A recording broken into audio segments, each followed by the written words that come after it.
Hello, everybody, and welcome to another exciting episode of the Sunfall Cycle. Hello, what's going on? How's it going, gang? It's so nice to be back. We took too long off. I didn't get to see any of these beautiful faces and Jeff, and I just want to let you all know that, I'm happy to be back. I can't wait to do more of this.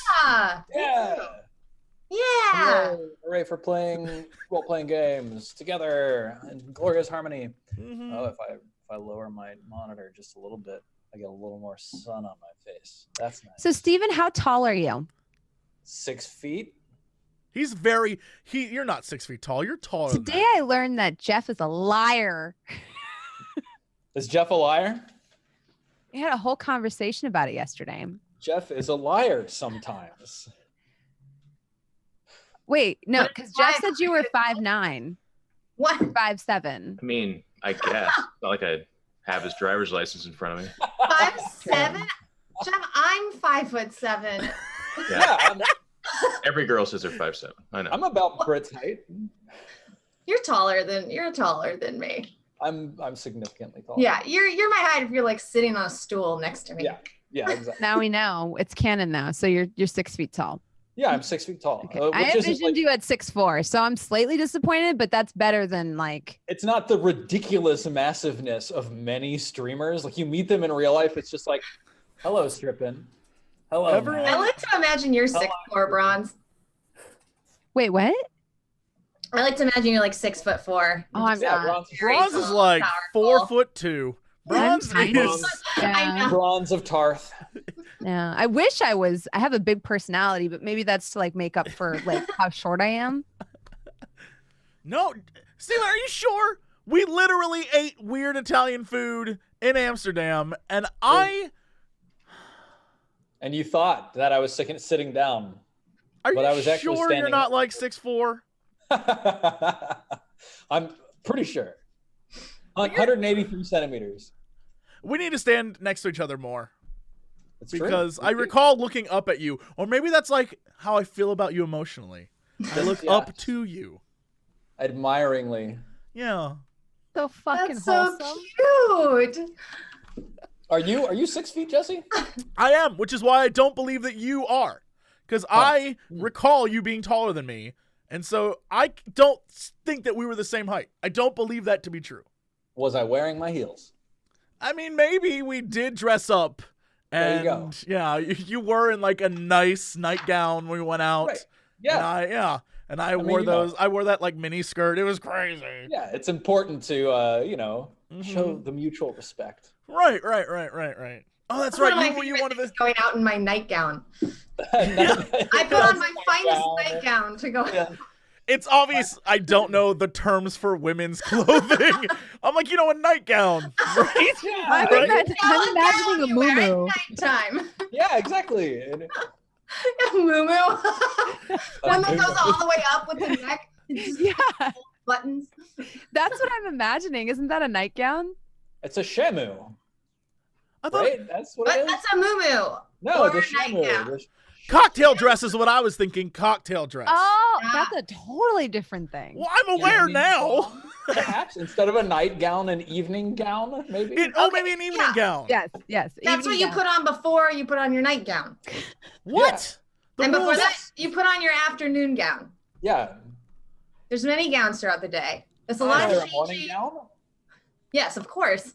The morning gown is all black with There's a black morning band. gown. Yes, and then there's also a breakfast one that you got to put Oh on. man, To the eat your breakfast, breakfast. the mimosa gown is very important. I don't. No. First off, it would be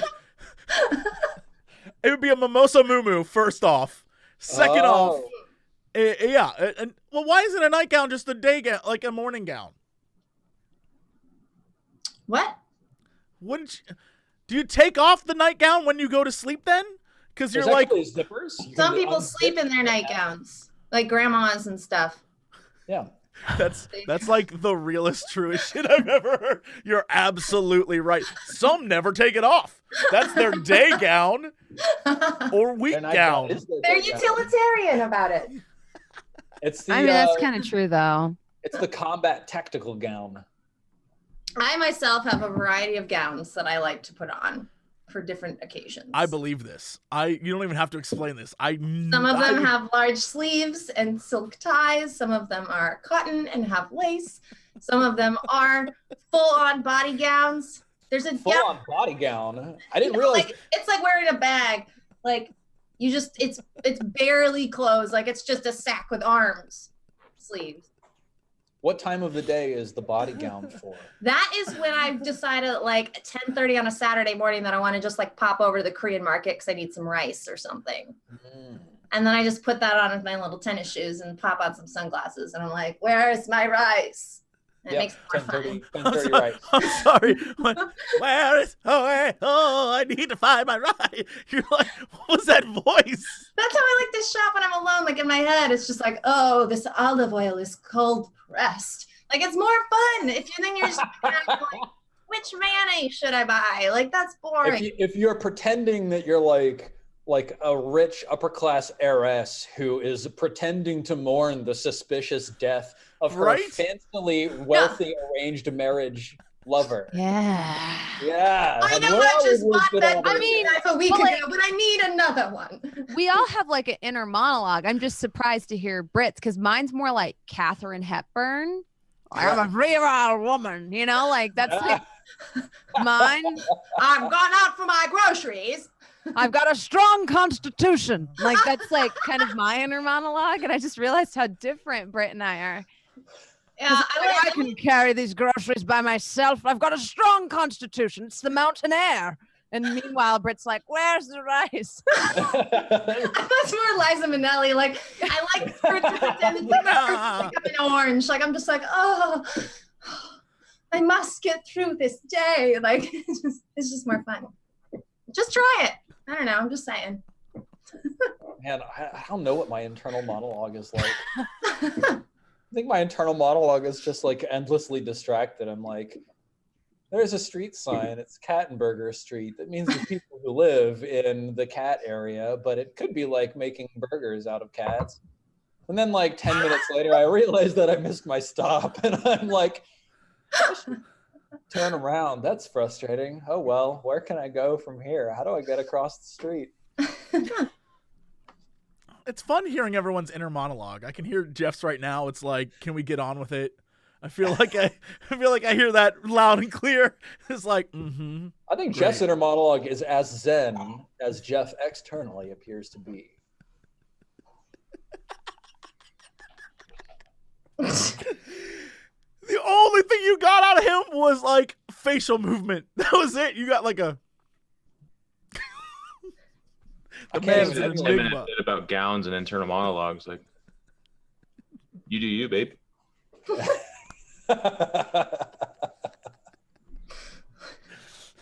All right, guys. What happened last week? Yeah. Oh what my God! Because Britt wasn't here. Tell me. Okay, you missed a lot. So we successfully pulled off our heist, despite the fact that we did not have enough costumes. 2 weeks, technically. Yeah. Because the last time you met us, you were going to transform into like a flea or something and hang out on us while we infiltrated the castle keep. Something like that, yeah. But then we had Kairos, who can't like transform into a small animal. So essentially what happened was we posed while the dudes took care of some of the fighting. I got a couple of lucky rolls and managed to convince the mouth of Sauron, or the speaker, whatever her face is that I was a very capable personal guard of hers, and she kind of escorted us into like the main, like the township, I guess. Is that the proper word for it? The main castle area? Yeah, like the keep. Yeah, into the palace. Yeah. So she let us in, and then from there we followed her all the way to her quarters and managed to like finagle some information out of her, but not a lot.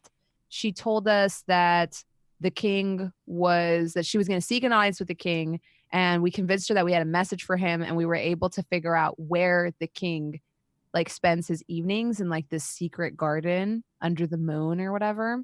And so she was really like classist and kind of a monster. And Sarek got it in his head that he was going to murder her. And Aya didn't really see a problem with that. She didn't have an opinion either way. So Sarek murdered her. I drowned her ass. It was great. What? In the They tub. drowned her in the bathtub and then stabbed her while she was drowning. Oh, that's right. It was a bloody bathtub when I was done. It was great. Oh, yeah. Oh shit, that's dope. Yeah. Yeah. It was very like, you know, Vive la resistance moment. He like murdered ever living shit out of her. It was like a steamy bath. And he was like melted into the steam. And he pushed her head down under the water and like stabbed her 8 times. There It was mountains of bubbles, which, you know, turned frothy. And like a big window that's open to the night sky in the background. Oh shit. Oh, yeah. Really good. I like this. yeah. Totally. Great. It's great stabbing. And Aya summoned. Oh, Raven. using her blood. Yes. Like I summoned a raven, like a friend, and its name is Blood of the Lamb. Yes. Oh, cute. Yeah, and So she's cute. like my friend now. We're buddies, and I used her to scout out the courtyard so we could figure out when the king was coming. While that was happening, Sarek like went undercover into which area? It was like a map room or a room with a bunch of models and stuff. It's called the Council of the Wise. Yeah. That place. Yeah, he went there and tried to pose as a guard at the door and overheard a conversation between. This is where I need Stephen's help. Yeah. There was a conversation between Queen Tanith of Ur, who is that's Sarek's hometown. Yeah. And a man who you later learned was called Utu the Spear. And do you remember what they were talking about, Sarek? Basically they were having a conversation. They name dropped someone that I cannot remember now. I know they name dropped my patron. They name dropped. Yeah. They name dropped Atikusu, and also they were saying like, you know, we should join forces. You know, there's a problem here. Iramon's not going to be able to save the sun in like a day's worth of time because we're running out of time. Oh, and my queen was like, "What if we just like let the world end?" And I was like, "Yeah, that's my lady." Yeah. What was it that she said? I wrote down the quote.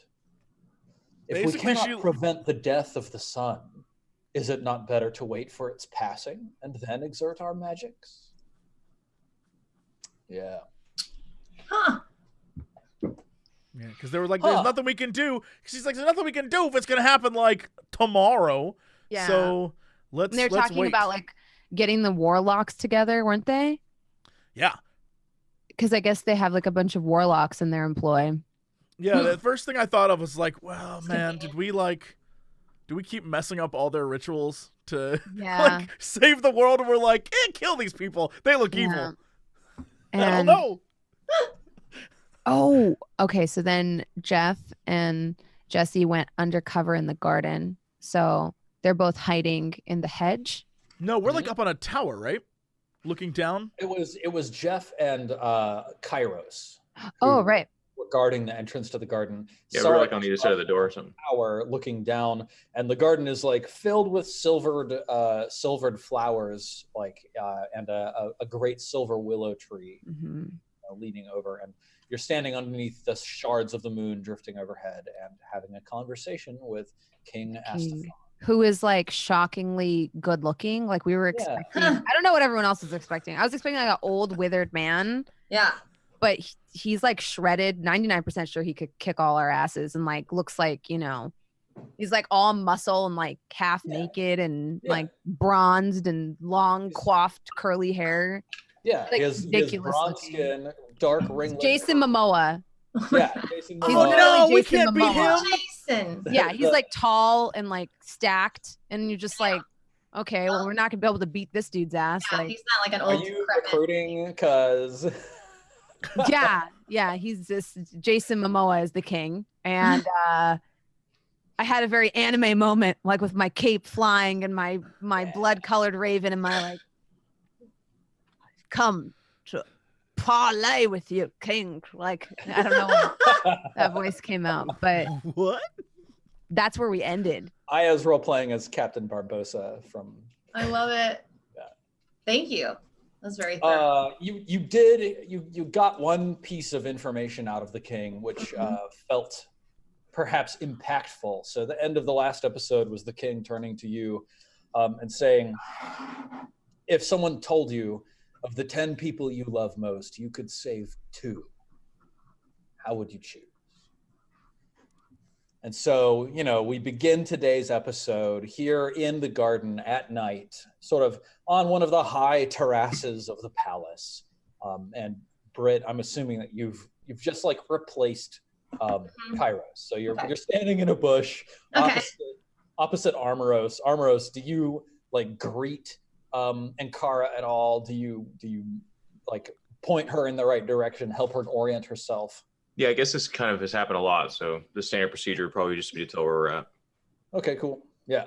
So you get a very quick, like hushed update from Armoros, and then you look a little bit off. Probably you're on the right hand side of this arched like hedge entryway, and you look off to your right and you see sort of silhouetted against the sky the willow standing on top of a hill in the field of flowers with a path through them leading up to where Aya is speaking with a beautiful man. And like interestingly, you have this like strange like double vision when you look at King Astafon. He simultaneously looks larger than you expect and smaller than you expect. He's probably actually a little bit shorter than Aya. Aya, you're not particularly like small, are you? Mm-mm. Yeah, like he actually probably stands like a half-inch shorter than Aya, especially with like, do you have any like hat or anything, Aya? I felt like your character had something going on, some fashion. Maybe it's just blood of the lamb on your shoulder making you look more imposing. Yes, because I'm also like wearing somebody else's skin. That sounded creepy. I'm also appearing as someone else right now, someone right? else's body. Yeah, exactly. Cool. Yeah, cool. And so simultaneously, like you recognize that King Astafon is actually just a little bit shorter than this person you're looking at, but also his bearing is just of impeccable command. Like there's no wasted motion in his movements. Even like the subtlest tilt of his hand or the subtlest raising of his eyebrow as he speaks seems carefully calculated, carefully practiced, planned, poised. There's a lot going on when you watch him. Mm-hmm. Aya, how is your conversation going? When you got that line from him, how did you feel? How did you react? Probably say something along the lines of that you have to do what you have to do for the greater good. His eyes crinkle slightly as they smile, but his mouth doesn't move. And he says, "Yes, I'm glad you understand. For the greater good, of course." Let's see. Yeah. He says, "When I look at my kingdom and I consider the people who must survive, for us all to survive, there are challenging choices to be made. Between a chirurgeon who has eliminated no less than 4 diseases from our populace and a harvester of grain, who should I choose? A high priest and a pig herder? A gray wizard who has mastered the temporal arts and a jug maker? Who would you choose?" Well, your entire logic is flawed. He laughs like the three of you hear laughter just sort of like ringing. Armoros, Ankara, and Sarek, would each of you give me a perception roll? Me too? No, you're down there focused on the king. Is he gonna try to kill me? These 3 are watching out.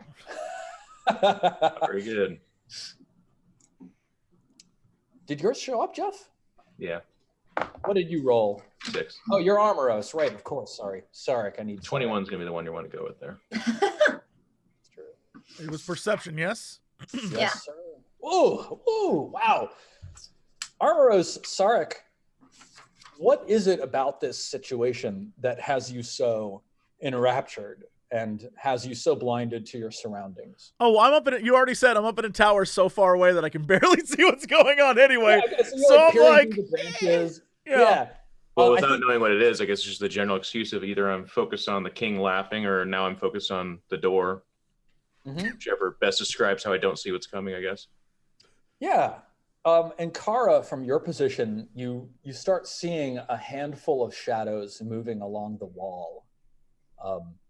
So you're in sort of a walled garden, right? And you're at sort of the far end of it. Behind you is a less structured English garden style area that's more of a wilderness.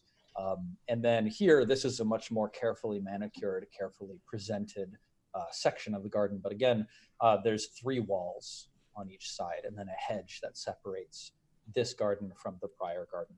And Kara, you can start seeing shadowed, silhouetted images sort of lowly shuffling along the wall tops. And at that same moment, the 4 of you like feel like a static in the back of your mind that sort of like flashes into your scene quickly. And then you hear the voice of someone talking in your head saying, "No, not yet." And then your vision clears and crystallizes and you're back where you are in the same situation you're in. Okay. Yeah. Yeah, so you say that your logic is flawed, Aya, and the king laughs. Do you follow this up with anything? Yeah. And as I say this, I want to like glow with like power a little bit, you know, like with my eldritch power, like a thick, like Inuyasha style miasma of disgustingness kind of wafting off me while like, you know, blood of the lamb like spreads out her wings like extra wide. And I'll be like, as he's laughing, say like, "It's foolish of you to presume that a jug maker could never be a wielder of great power. And then that you are flawed." Yes. He laughs and he holds wide his hands and he says, "Ah, a common jug maker yourself then, I understand. Tell me, fair jug maker, how should I adjudicate who to save?" If you don't know, maybe you shouldn't be king.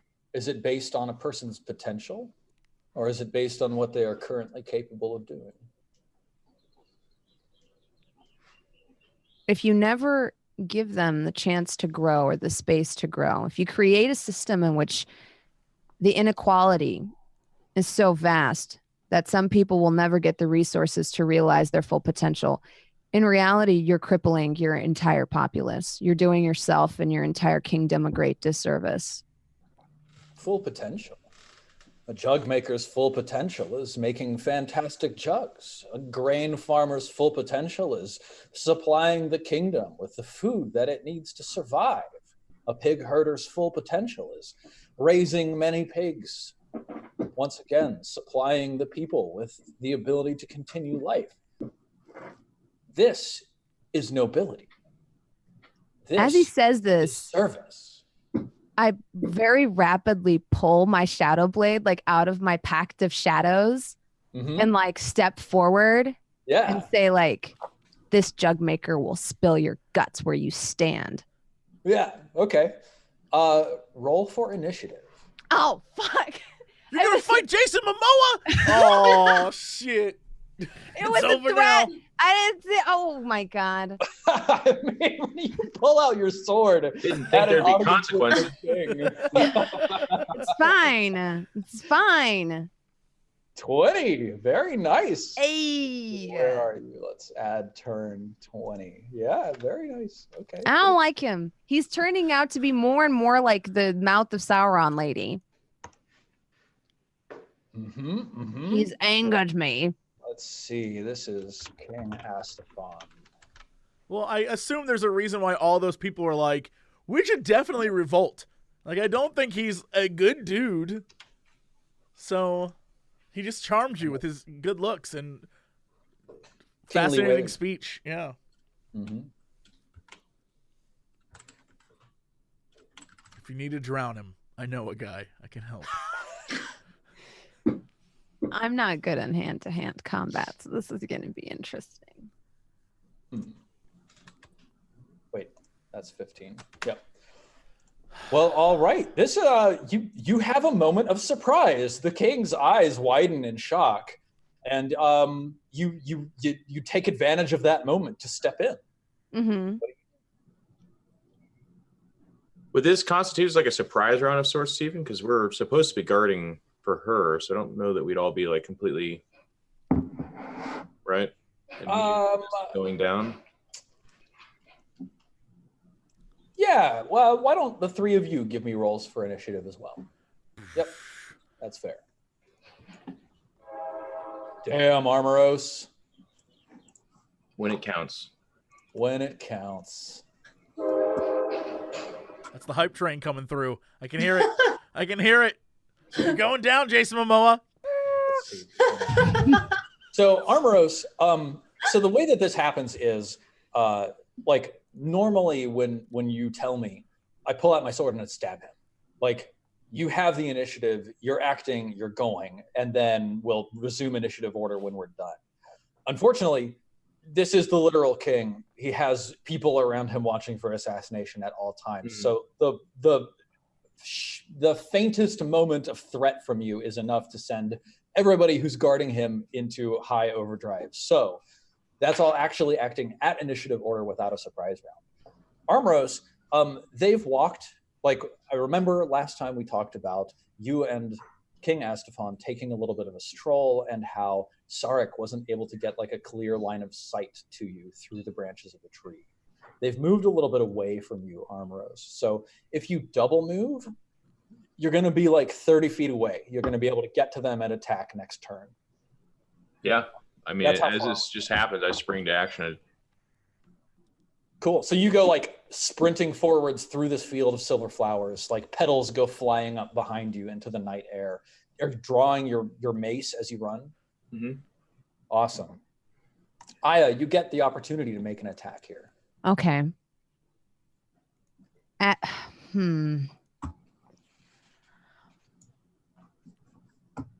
no, I'm gonna attack. Okay. As I like move, as I see like over his shoulder, Armoros has got my back. I'm gonna move forward, and like with my like shadowy blade in my hand, and just say, "Your kingdom is falling into ruin, and yet you still lean on your nobility. You will speak to me with respect, or you will not speak to me at all." And I'm gonna like chuck my knife at him, but I'm gonna like try to keep. Because I'm like standing like a little, I remember us standing a little bit away. I'm going to try to like stay away, but I'm going to like chuck my knife at him. Okay, cool. Yeah. Like a warning shot, but not really a warning shot. Like a warning are you trying shot. to hit him or not? I'm trying to hit him, but like in a non-lethal fashion. Like, Yeah, like the anime, like, like, you know what I'm talking about?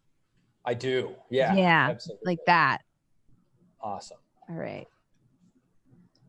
Oh, yeah. Roll your damage. And I think I get, I don't even need advantage on that, but I think I get advantage in the dark because it's a shadow blade. Wicked. Yeah. Okay. Let's see. So that's, I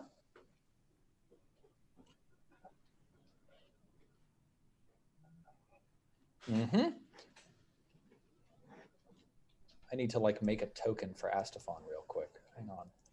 I can't wait to see what it looks like. Let's Googling Jason Mamoa. Naked Just a Jason picture of Mamoa. Aquaman. Yeah. Yep. Wet Jason Mamoa. It's like Steven? I don't. For the wettest possible Jason Mamoa. I already had it on my computer, ready to go. Oh my god. Sure. Yeah. For this. Yeah. Yeah.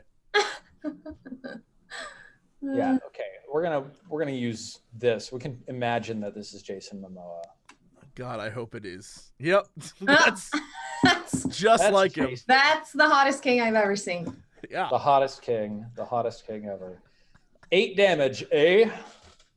Mm. And what kind of Psychic. damage? Psychic damage? Nice, nice. I like his nightgown. He has a very good nightgown. Like feathered. He might call it an evening gown, but Yeah. I think we all know he's going to go to sleep. All right, so yes.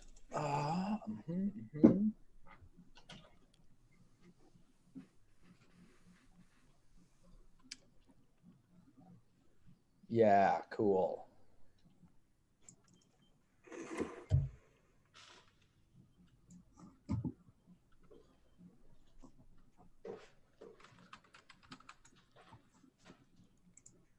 Are we in dim light? Yes. I don't know because you said the okay. Yeah, I just yeah, wanted yeah. to clarify ahead of time, so I'm not like I get it, man, because I couldn't tell because we're underneath the moon. So What's it called when it's like? Oh yeah, shiv.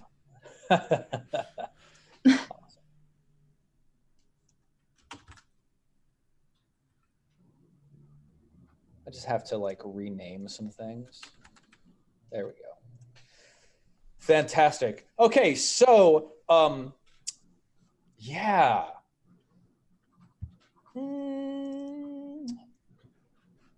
Aya, were you trying to guide the path that you and the king walked as you walked away? no, I'd be lying. I'd be metagaming if I said yes. I followed his lead because I was standing there and he walked away and I followed him. Sure. Yeah. Awesome. So, all of a sudden, like jumping down from the tree that you're under the branches of, 2 king's guards land in like mottled black and silver clothing, like cloth sort of swaddled around them. And both of them draw out like a wicked looking silver short sword in one hand, and then like a tiny silver dagger in the other. It looks more like a shiv than a dagger. Just it's like spike of metal. And both of them swing at you. So the first short sword and then shiv. Ooh. So the shiv like stabs into your side and then tears, dealing 17. Oh, it's so much damage. Okay. Oh my god.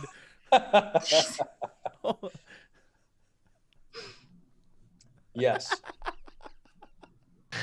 This is why we don't pull out a sword on Jason Mamoa.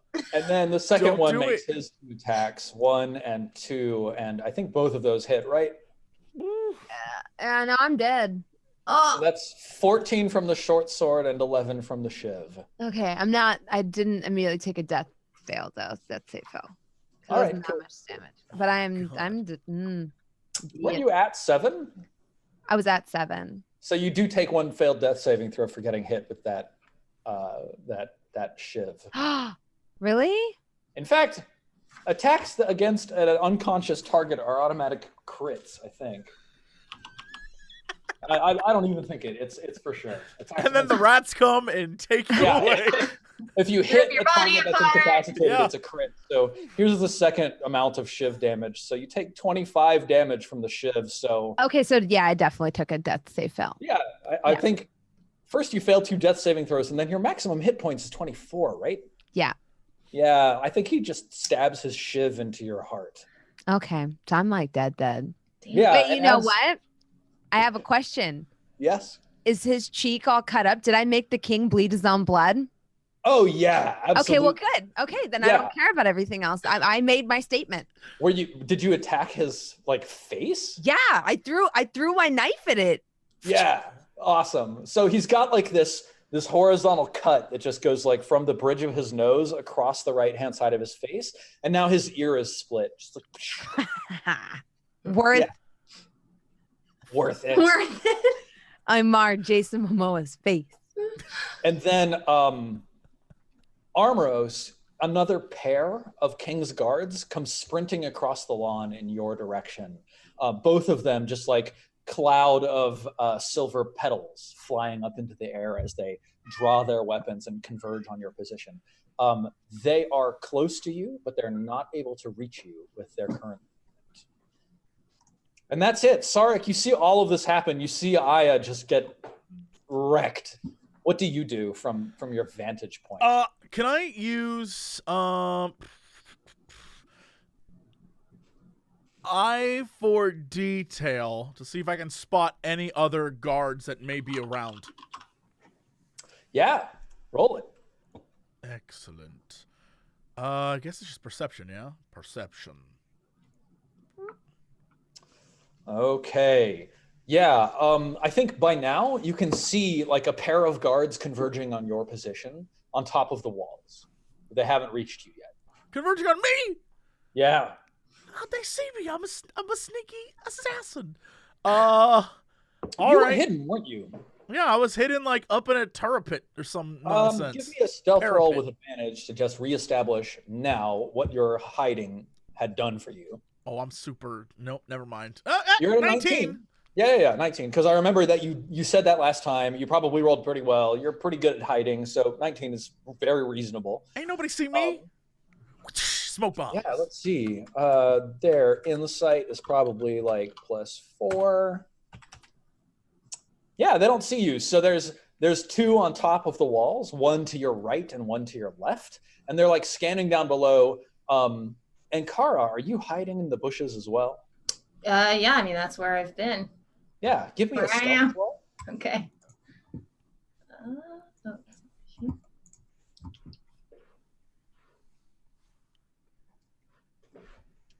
Oh yeah.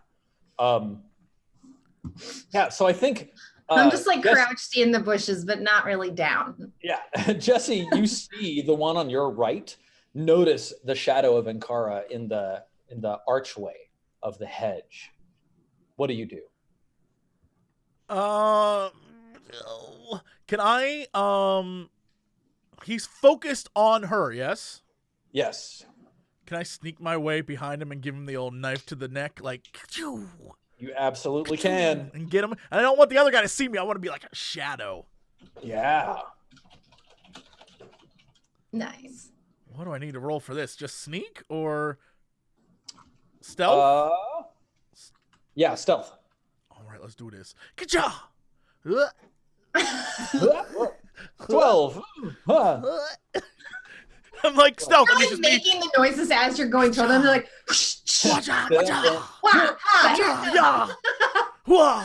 yeah.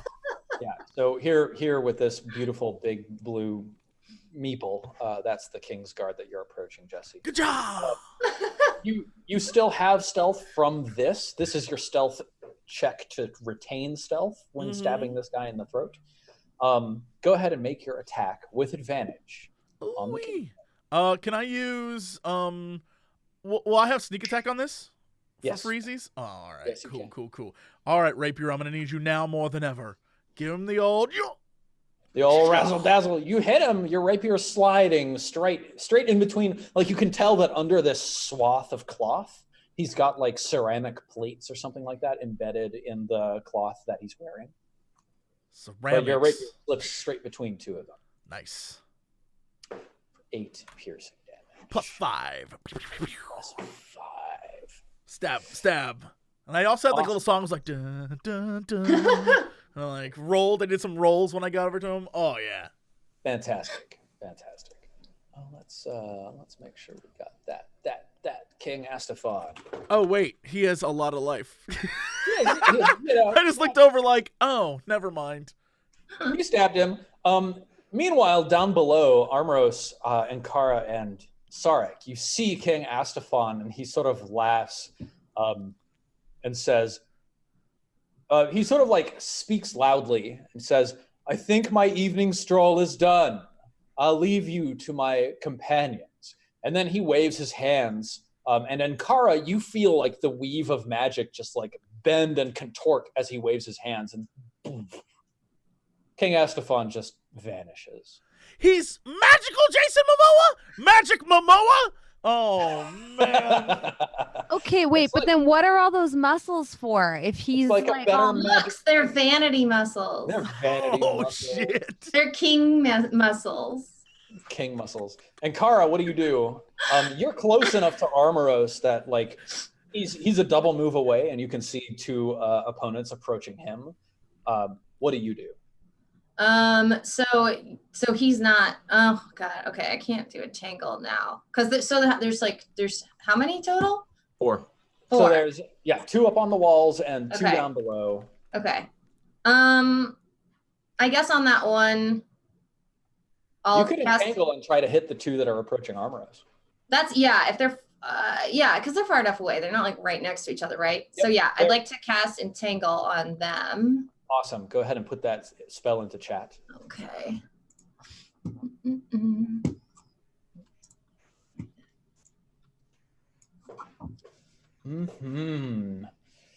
Each creature in the area must succeed on a strength saving throw or be restrained. Let's take a look. And your spell save DC is a 13, I think. Yeah. Here's 1 and here's 2. Both of them succeed. Ooh. So useless. There's this eruption of roots and vines that are covered in silver petals, and silver lightning bugs fly up into the air as all of the plant growth sort of dislodges them from the ground here.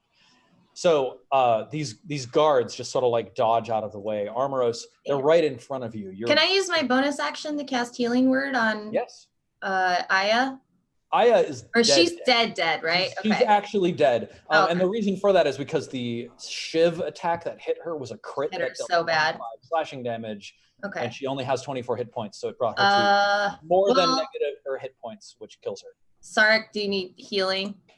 I didn't heal on our heal up little session. I went and snuck around instead because I'm an idiot. Yeah, and you can see him doing his little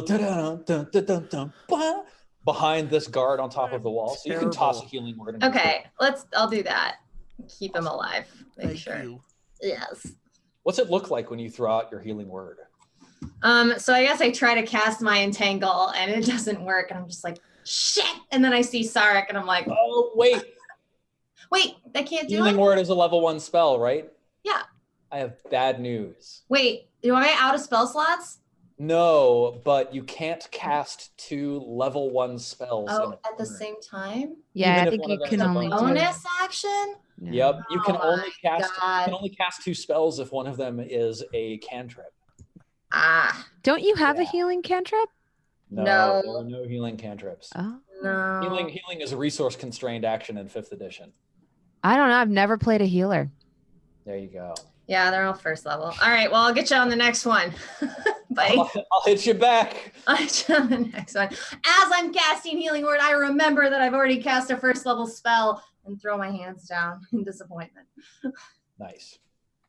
All right, Armoros, you see the king disappear in front of you. You see these 2 leap their way out of these grasping vines that erupt a mere 10 feet in front of you. What do you do?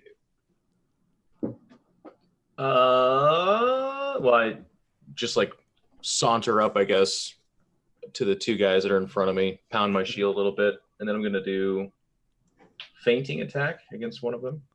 Okay. They're both untouched, I suppose. So yes. Expel one of those. Oh God, both 21s. That's fine. Hits, I guess. Nailed it.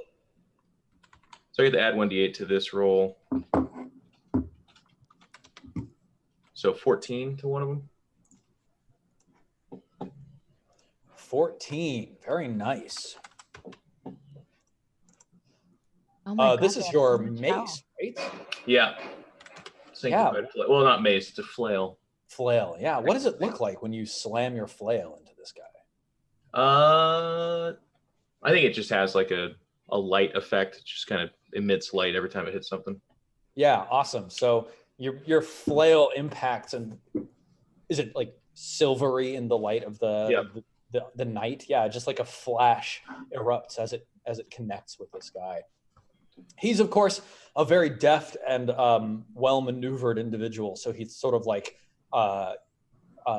rolls with the blow and lands on his feet in the grass nearby. He even slides on his feet a little bit backwards as he gains his balance.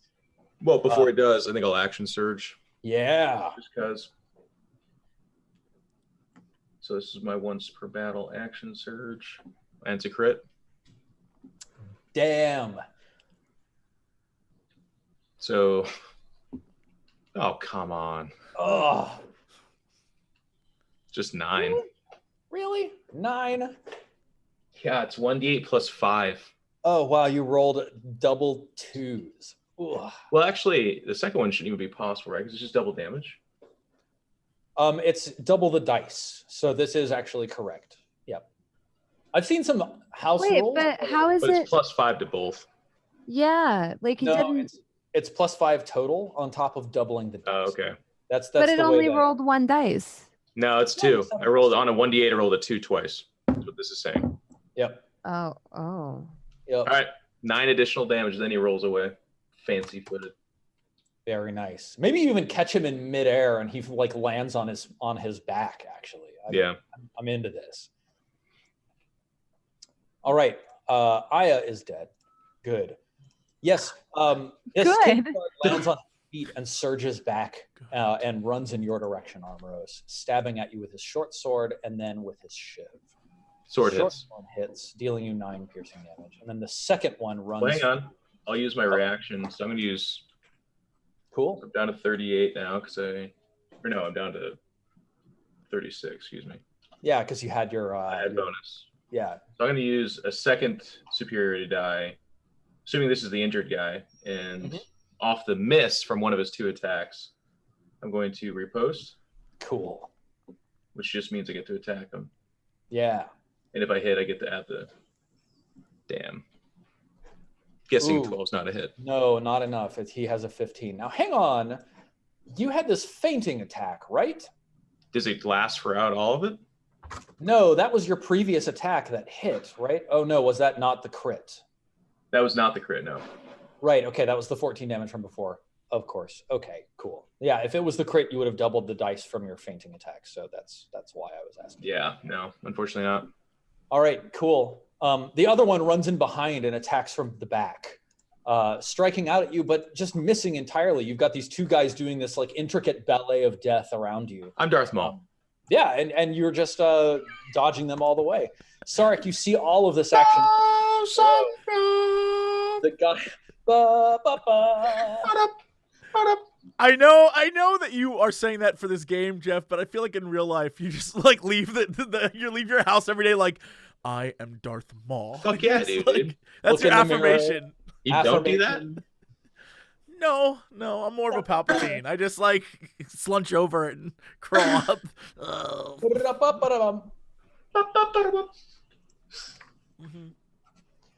Yeah, cool.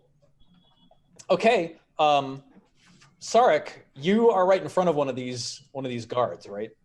I'm behind him, technically. Technically behind. What do? I'm gonna stab him again. I'm gonna give him the old stab to the back and or The neck. old stabble dazzle. Yeah, I'm gonna stab wherever the hell I can stab because clearly I'm bad at it. Yeah, let's do the. Well, hold on now. Stab him in the knee. He. No, all I can do is make me have more sneak attacks. Do I get a sneak attack again on this guy or no? No, he's aware of you. Then I would like to You use can insightful fighting. Yes. And One of these days it's gonna work. Yes, I believe in this. So yeah, it's my insight versus his Charisma, deception. Okay, great. Let's do this. Yeah.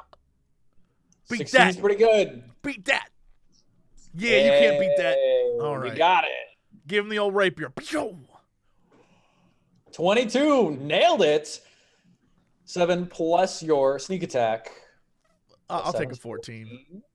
Not too bad. What's going on? Let's see how his life looks now. Did I hurt him?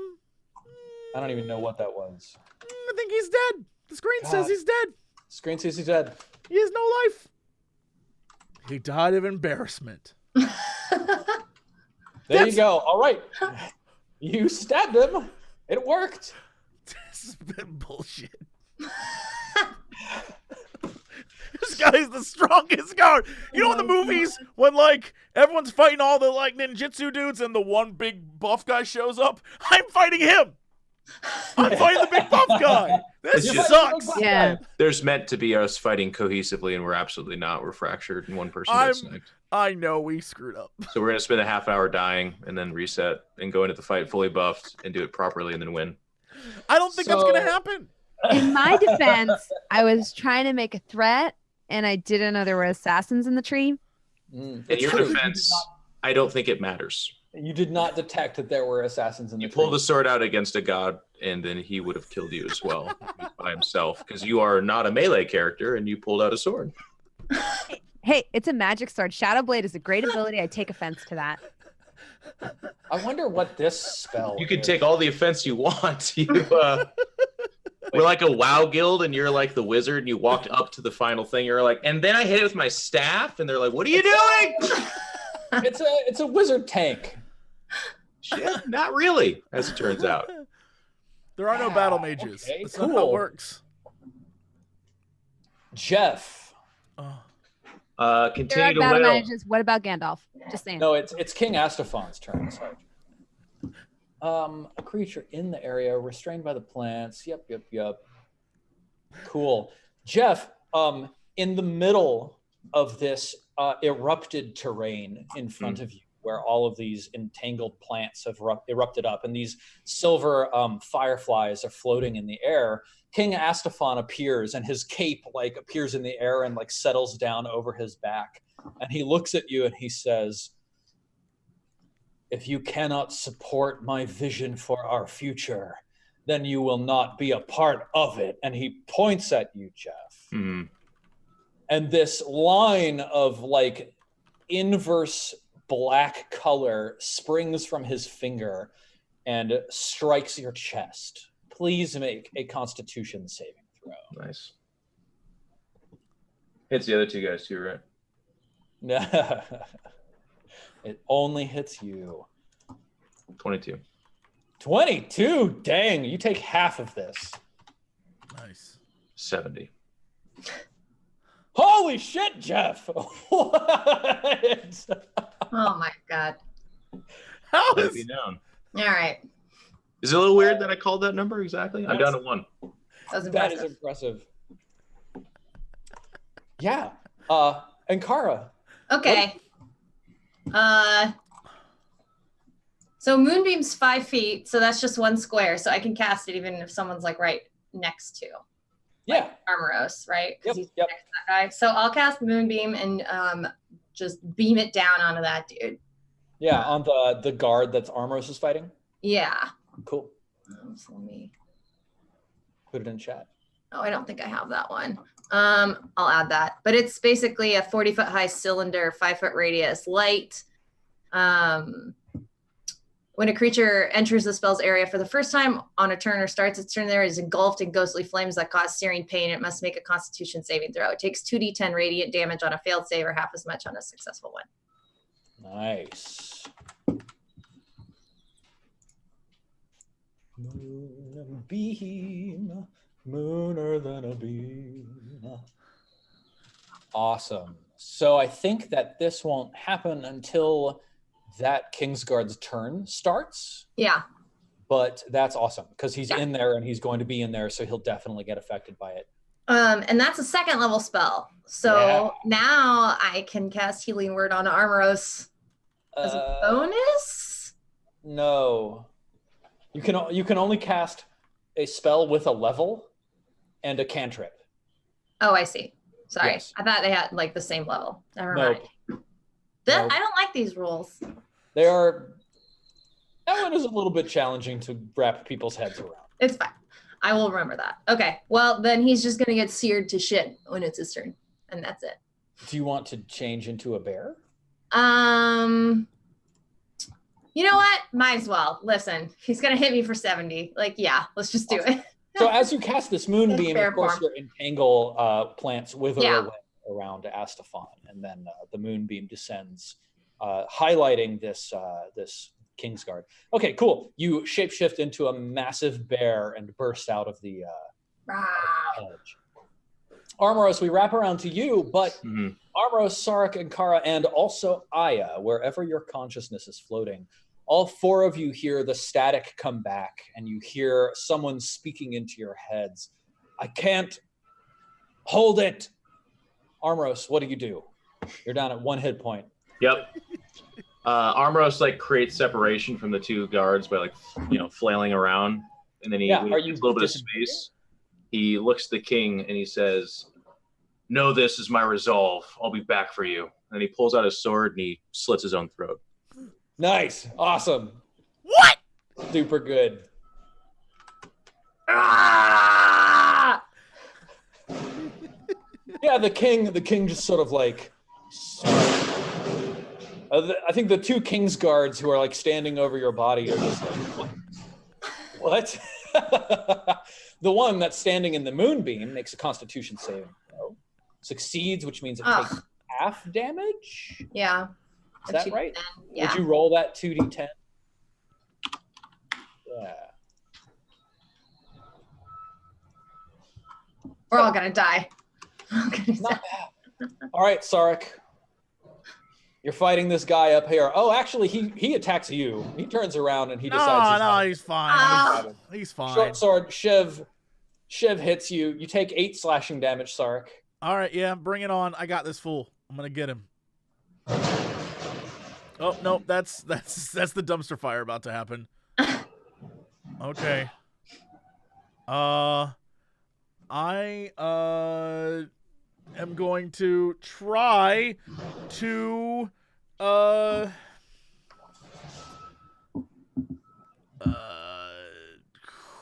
man, the only thing I can do is like attack him more.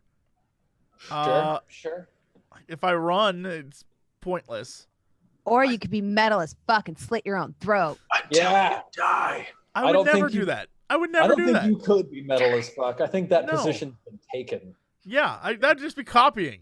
And I would never copy Armoros. That would be the worst. Ugh. Yeah, I'm going to try to attack him again. And use my sneak attacks and all my stuff and try to like... Can I submit something? Yes. Yeah. I think we could keep doing this, and it would be cool. But I think with the 4 guards that have somewhere in the ballpark of 120 health, and the king launching plus 30 attacks, let's just talk it out. We all die, and then go from there. Screw it. I'll let y'all decide how you want your deaths. I mean, like, this is the last round, right? Like, the vision of the past is collapsing. There's one more thing that's going to happen this round. So I'm just saying, we can. You guys, I don't want you to be a party people. You can do your attack rolls and stuff. It actually doesn't matter, like at all. All right. I would like to grab this guy and jump off the wall with him. Okay. Yeah. So that's metal as fuck. Yes, that's metal as fuck. Give me a grapple roll. So like a strength check. Just normal strength check. Sure. I have 0 strength, so this should go over real well. Or athletics, if you're trained in athletics. I am. Oh! You're coming down with me, son! Come for a ride! Come for a ride! I'm going to hold on tight. We're going for a ride. And leap. Backwards, forwards? Oh, backwards is off the side of the palace. Oh, yeah. Oh, we go. I want people in the town to see this shit. It's like a Vega from Street Fighter off the fence, literally to like a tombstone into the ground. Yeah, absolutely. You grab this guy and just leap off the side of the palace, just going screaming past windows. I think you fall past like the open bay window where there's like a blood-strewn bath inside as you plummet down. King Astafon. So Sarek is dead and Kara is Aya is dead. Armor. King Astafon looks at the bear standing in his garden, and he says, "The sun gives life, and by the will of our warlocks and Utu the spear, the sun can take it away." And then he reaches his hand up to the sky, and you see him pluck a sphere of fire from the heavens, and Kara, and throw it in your direction. You did. Wait, did he just like Thanos? Wait. I realize Britt hasn't seen Infinity War, so. Hashtag no spoilers. At the beginning. Hashtag no spoilers for a year-old movie. He's very strong. Yes, right. And he wants all the stones. I'm crying at this point because I just watched one of my friends die and the other two literally commit suicide in front of me. You're a bear. You're a crying. That's the saddest bear. I will. So, and Bear Kara takes 38 damage, which is enough to knock you back to human form, and then you also take 2 points of damage in human form. Okay.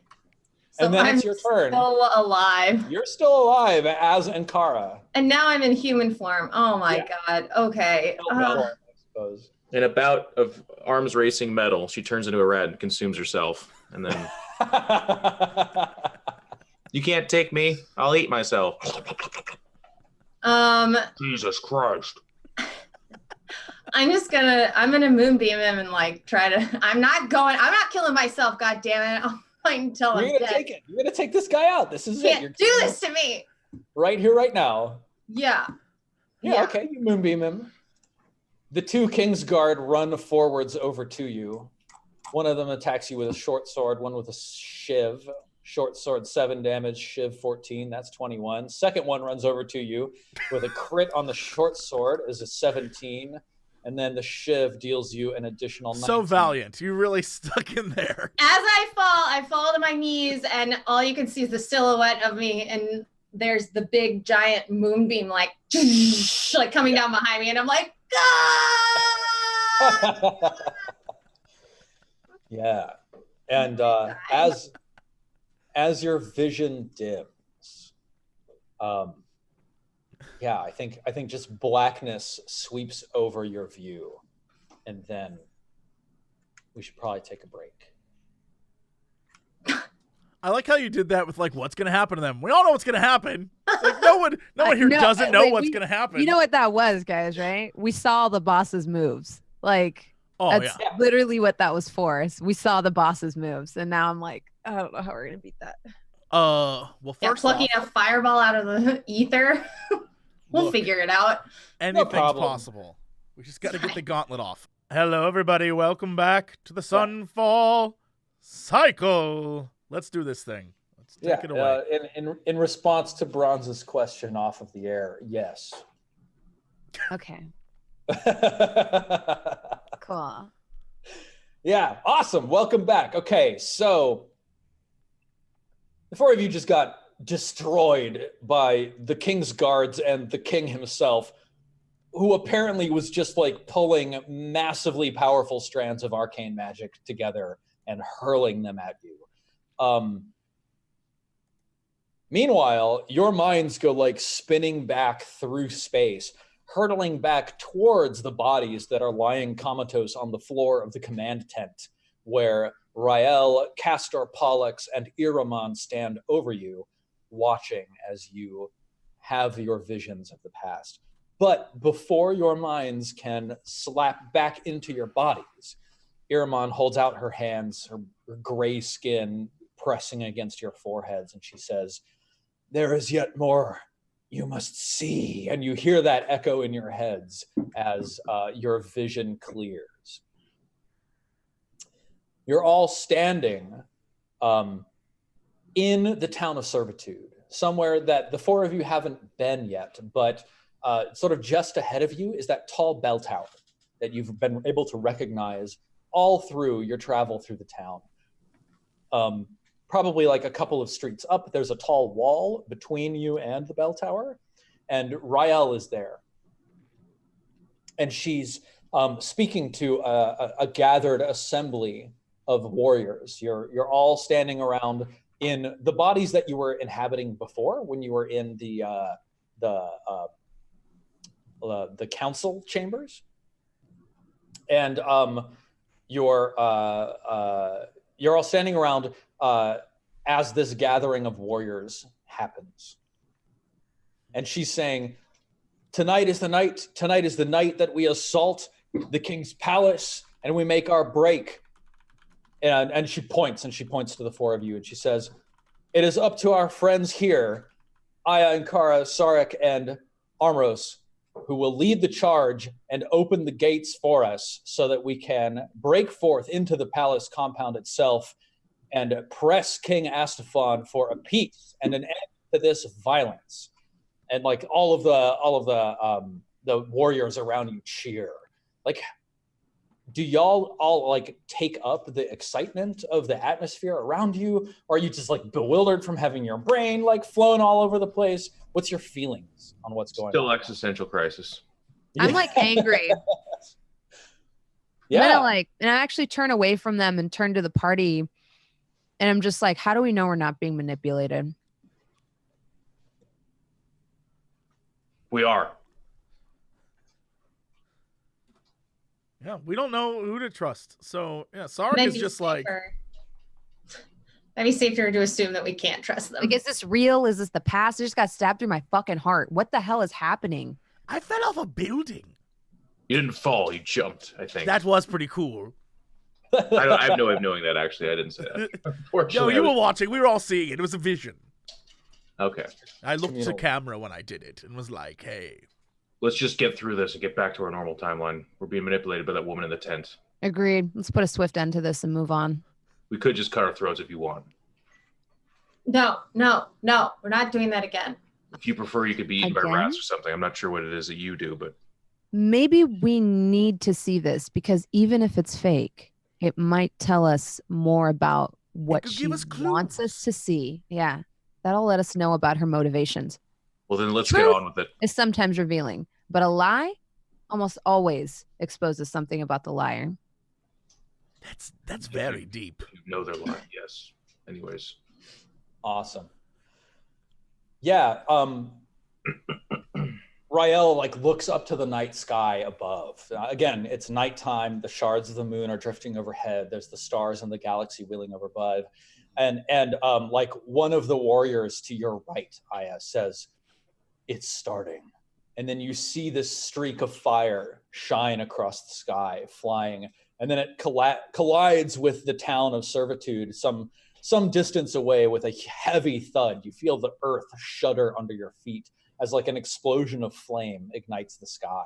And then a number of other fires start falling through the heavens into the town of Ire, the city itself, out beyond the walls of the palace compound that you're within.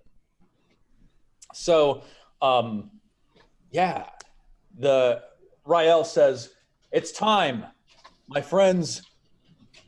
We need your assistance. Clear the way for us, and we will do the rest once the gates are open."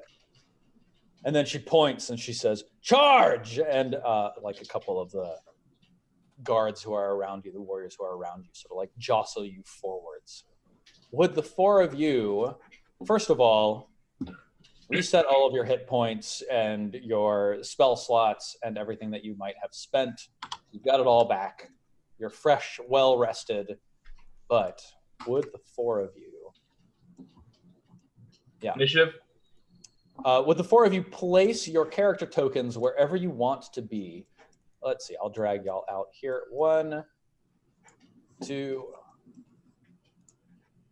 and 3, and 4. Place yourselves wherever you want to be within this red square, right here.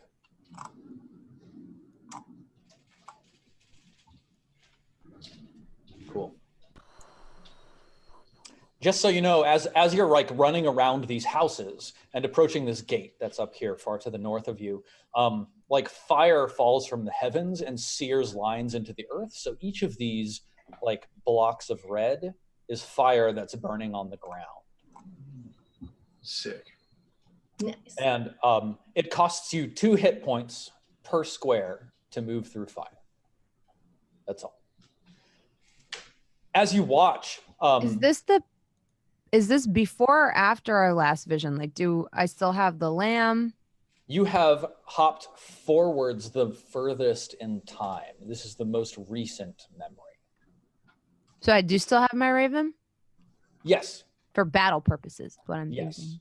For battle purposes. So wouldn't we all recognize that, like, even though this is a vision, you still have your raven? we're playing fast and loose with some things here. Like, Aya has inhabited a new body, the body of a warlock who also happens to have a raven familiar. Oh. But will she have the raven when we come back to reality? Snap back to reality. Oop, there goes Lamb. Valid question. Blood. A valid question. I guess we won't know. Damn. Okay.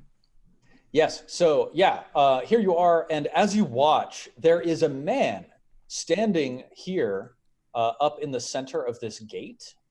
Like the gate is like it's like a classic medieval gate, like cross slats of metal, and in the middle of this tunnel through this wall, there's a man standing there, and he's holding a spear of fire in his hand. And he has one hand stretched to the sky, and there's a rune sigil on the ground beneath him that's glowing with flames.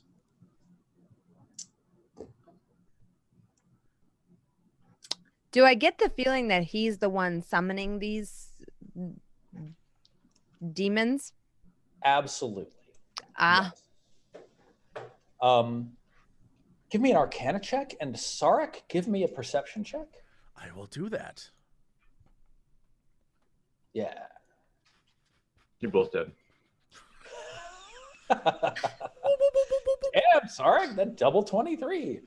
Yeah, so he is pulling on the weave of magic in order to summon these demons from the heavens. And you see these 4 demons land down from the sky in front of you. These 2 solar flares, and these 2 who, let me give you their description. Yes. It's a great beast of radiant light and heat with 6 massive limbs. The front of its bulk is defined by a brilliant white lance thrusting forward from its muscled shoulders. Wait, what? Yeah. Wait, Like what? the weapon lance? It's like, yeah, like the weapon, a lance. But Is so it does it in- have a head? No, is it impaled in him, or is it sticking out like he's going to use it on us? it's sticking out like he's going to use it on you. He has a shoulder lance? He has a shoulder lance. He has a head lance. Like a rhinoceros or a unicorn. But Yeah, without yeah, a head. Yeah, but without a Yeah, head. without a head and like 6 Just- legs. With shoulders and 6 legs. Demons And he's on are fire. Stupid. Let's kill this guy. Awesome. Okay. Yes, would everybody please roll for initiative?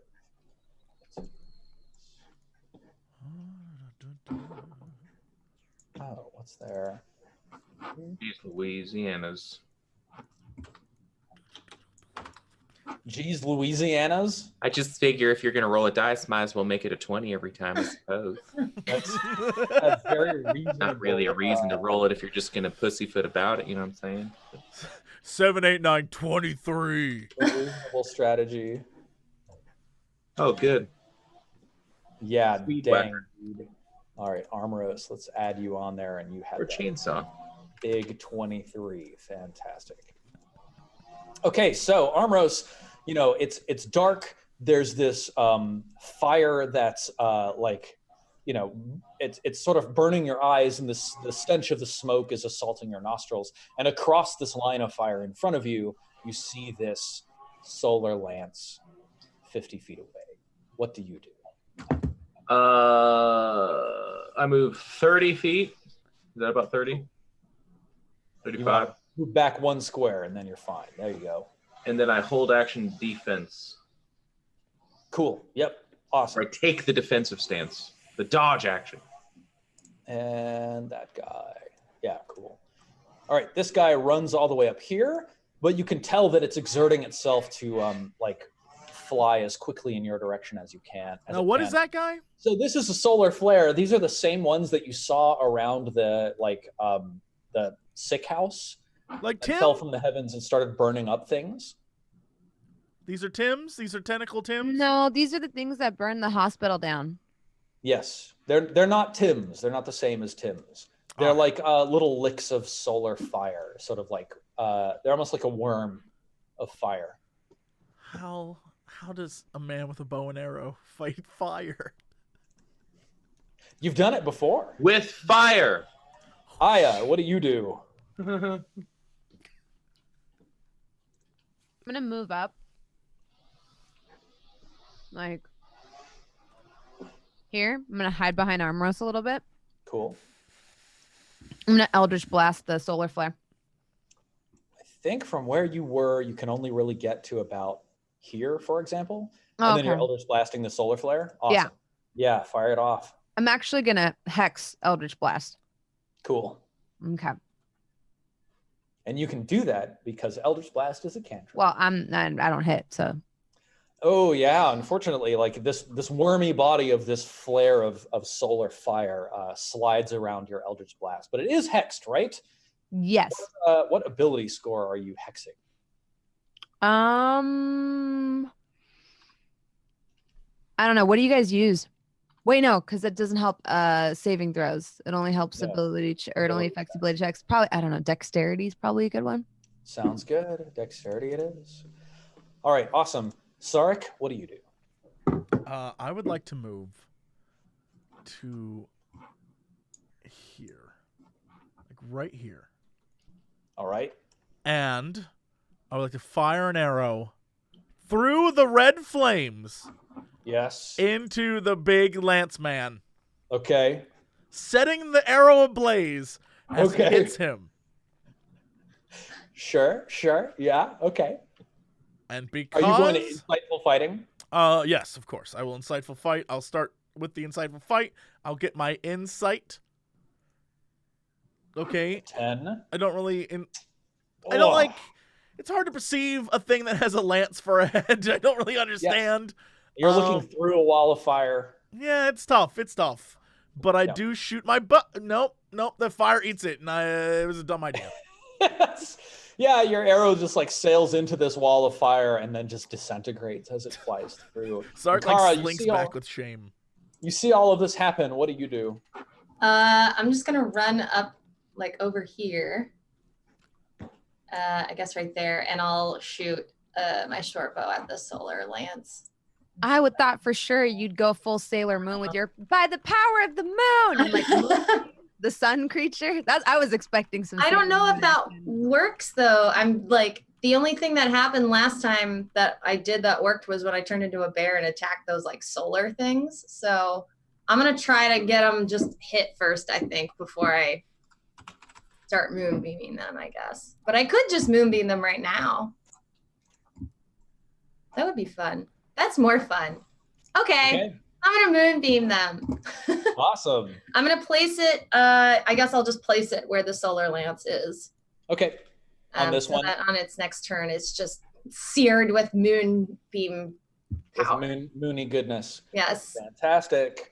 All right. You cast that moonbeam. Solar flare number 1 runs this way. Let's see how far it can go. Yeah, totally. Sarek, this solar flare worms its way through the air, crackling in your direction. But not like this. Oh, man. Solar lance number 2. Yeah, okay, cool. So that's how much? Mm-hmm. All right, Armoros. This solar lance over here comes running in your direction. 1, 2, 3, 4. It takes 4 points of damage as it moves through the fire. Question, Steven. Yes. The size of the solar lance would suggest that it occupies multiple fire spaces. I would argue that it takes additional damage for each space that it occupies. Roll 1d20, and on a 10 plus, I will rule in your favor. I'm going to roll a 14. Nope, it's a 6. Yeah, it's still moving through. It spends 2 turns in the fire, so it's still only taking the 4 damage, not the combined 12 that it would have taken. But I like where you're going with this. Yep. Cool. All right. It charges in your direction, and then it attempts to make a charge attack. It can move and do that attack? Nice. Gore Attack? So this is an action. If the Solar Lance moves at least 20 feet straight towards a target and then hits it with a Gore Attack on the same turn, it takes an extra 2d8 bludgeoning. So here is the Gore Attack. What's your armor class? It's a 19, Steven. But Steven, I got bad news for you. I'm in stance. You actually rolled a 9. Oh, so, damn! As they say in the Queen's country, piss off, okay? You didn't do it. Not even close. Oh, good. Awesome. Yeah, like, how does your defensive stance help you avoid the lance that this thing is hurling? He actually braces his legs and just, like, puts his shoulder into the shield. And when it kind of bounces off him, he's like, I don't even want to live. Just fucking get it over with. I'm trying to lose. Well, here comes the other one charging your direction. Would one say that from striking his shield, maybe this creature would be dazed after meeting the sheer, like, just the facade and the prowess that is Armoros when he makes contact with that mountain? Is it crazy to assume that maybe he'd be like, oh, it would be birds and stars. Yeah. But not enough to daze or stun. Okay, I tried. You can't blame a girl for trying. Moonbeam damage. Moonbeam damage. Roll it. I just, oh no, I don't roll the damage. I roll. It's 2d10. How do I do it? What'd you say, Steven? Isn't it 2d10? Yeah. Oh yeah, because it's just on there. Sorry. Moonbeam. No. All right. Actually, no, it's like average. Yeah. Kind of. 10 would be average, I guess. Yeah. Okay, and it makes a Constitution saving throw, completely failing. Oh, good. Crit 1. Whoops, that's not the right amount. Oh, come on, Steven. Oh, I got hella excited. I was like, oh, these are weak. Not quite. Oh, it's just a little bird. Forwards. 1, 2, 3, 4, 5, 6. That's 1, 2, 3, 4, which is 8.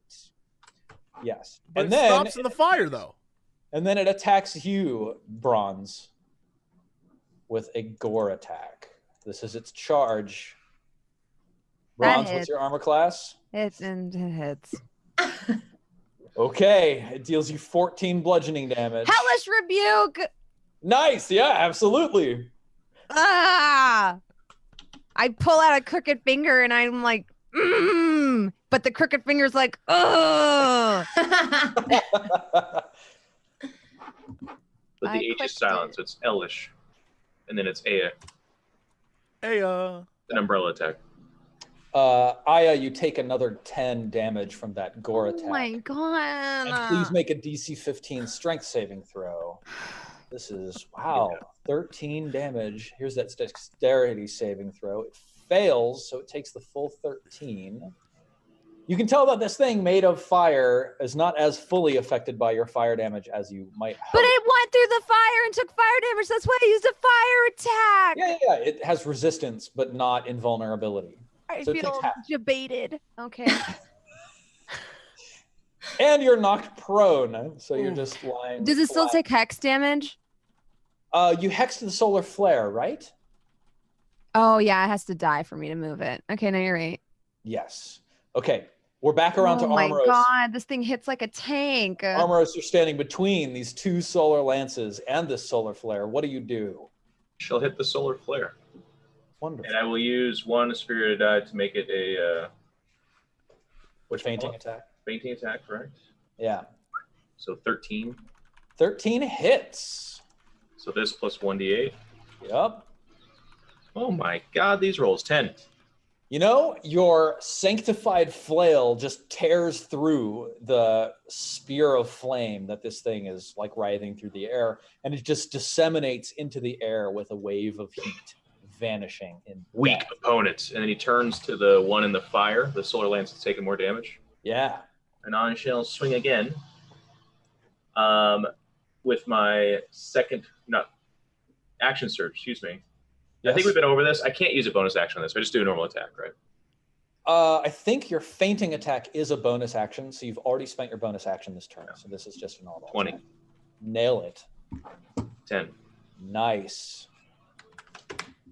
Yeah, you just deliver the crushing blow into the side of this thing. Aya.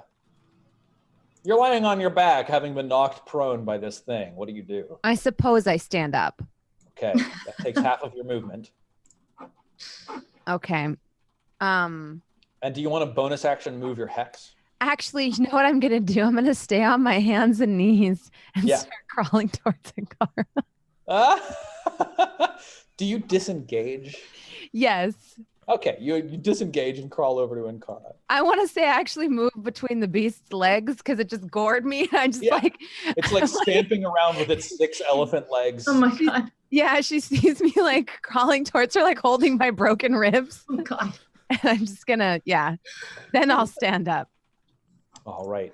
Sarek, you're right next to one of these solar flares. What do you do? Can I use my bonus action to disengage and then like get far enough away to shoot him with an arrow and like Yep, absolutely. All right. Well, then I'm going to go do the thing that I'm going to sit right next to the healer. Yep. Just be right here and I'm going to fire off a shot on this dude. Insightful fighting? Mhm.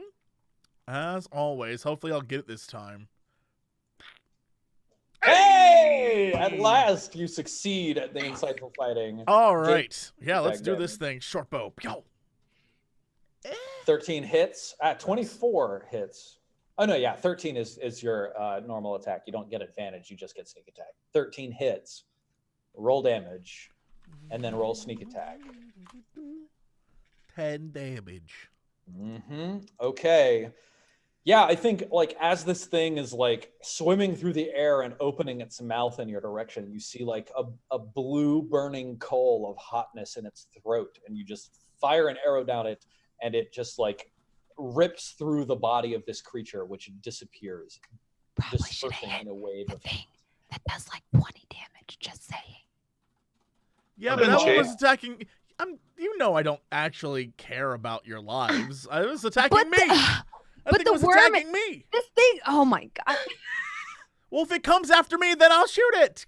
Come on. The worst. It's fine. Derek is the worst. I'll just start off every episode breaking Sarek's neck, and we can just play out the rest of it. Like this thing is gonna kill us all. Just 20 damage of gore. Can't gore from close range. It has to gore when it moves, so it charges. It has to charge in order to do the double damage. That's true. You're welcome. All right, and Kara, it's your turn. You're standing right. Yeah, I'm gonna cast Cure Wounds on Aya. Okay. Are you using a level 1 or a level 2 spell slot? Let's make it 2 because these things are scary. Awesome. So I think that turns it into 2d8, right? Yeah. Increase. Okay. 2d8 plus 3.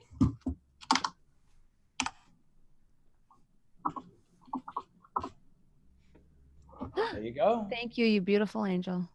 And then on my bonus action, I'll turn into a bear. Bear time. Ah! I like to think you like immediately shit when you turn into a bear. You like shake. What? Why?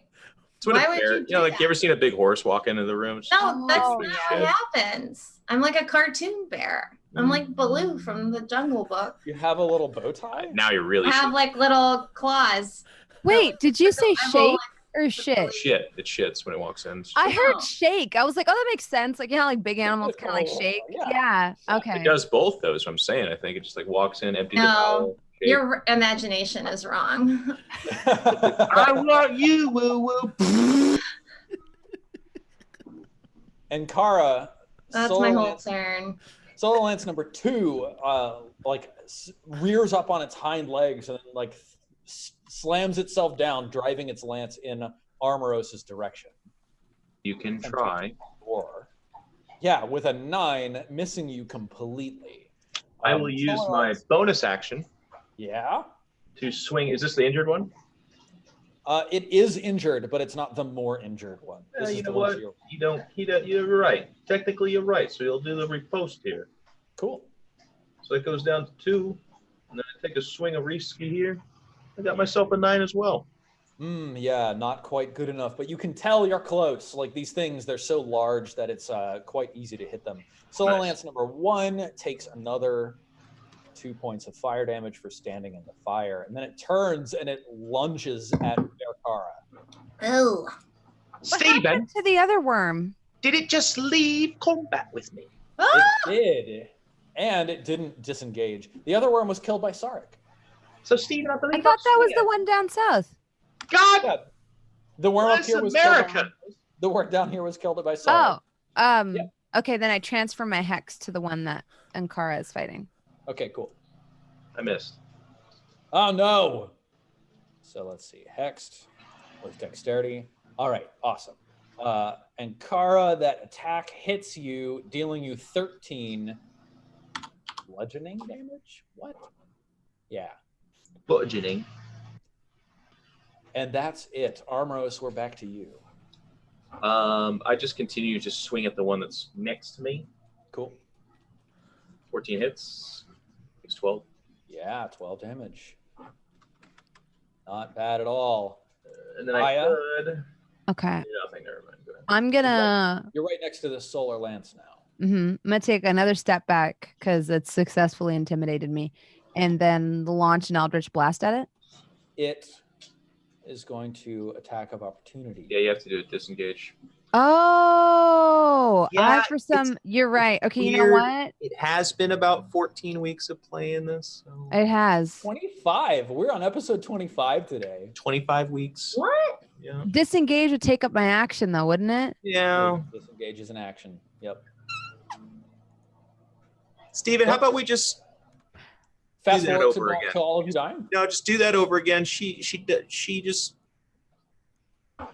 Well, leave me alone, Jeff. Okay. God, I play start a lot off of the episode different picking on me, and then when I turn it around, oh, well. Not cool. I'm so attacked. Why can't you roll more twos when you attack me, you fucker? Don't you have some melee attacks? I do. I'm gonna use a melee attack. Awesome. Okay, so I'm gonna because any spell casting I do in melee range is like at a disadvantage, right? No, it's only ranged attacks. So your Eldritch Blast is a ranged attack roll. Right, but that It's a means ranged I have attack. other stuff I could use. Yes. I could always toll the dead. Yep. Didn't I? Let's Yep. do that. Awesome. Bring 'Cause out I'm out of the spell dead. slots. Yeah, so I'm gonna toll the dead. Bring out your Target will dead. succeed on a wisdom saving throw or take 1d8 necrotic damage. If it's missing any hit points, 1d12. Awesome. So go ahead and let me make a wisdom saving throw.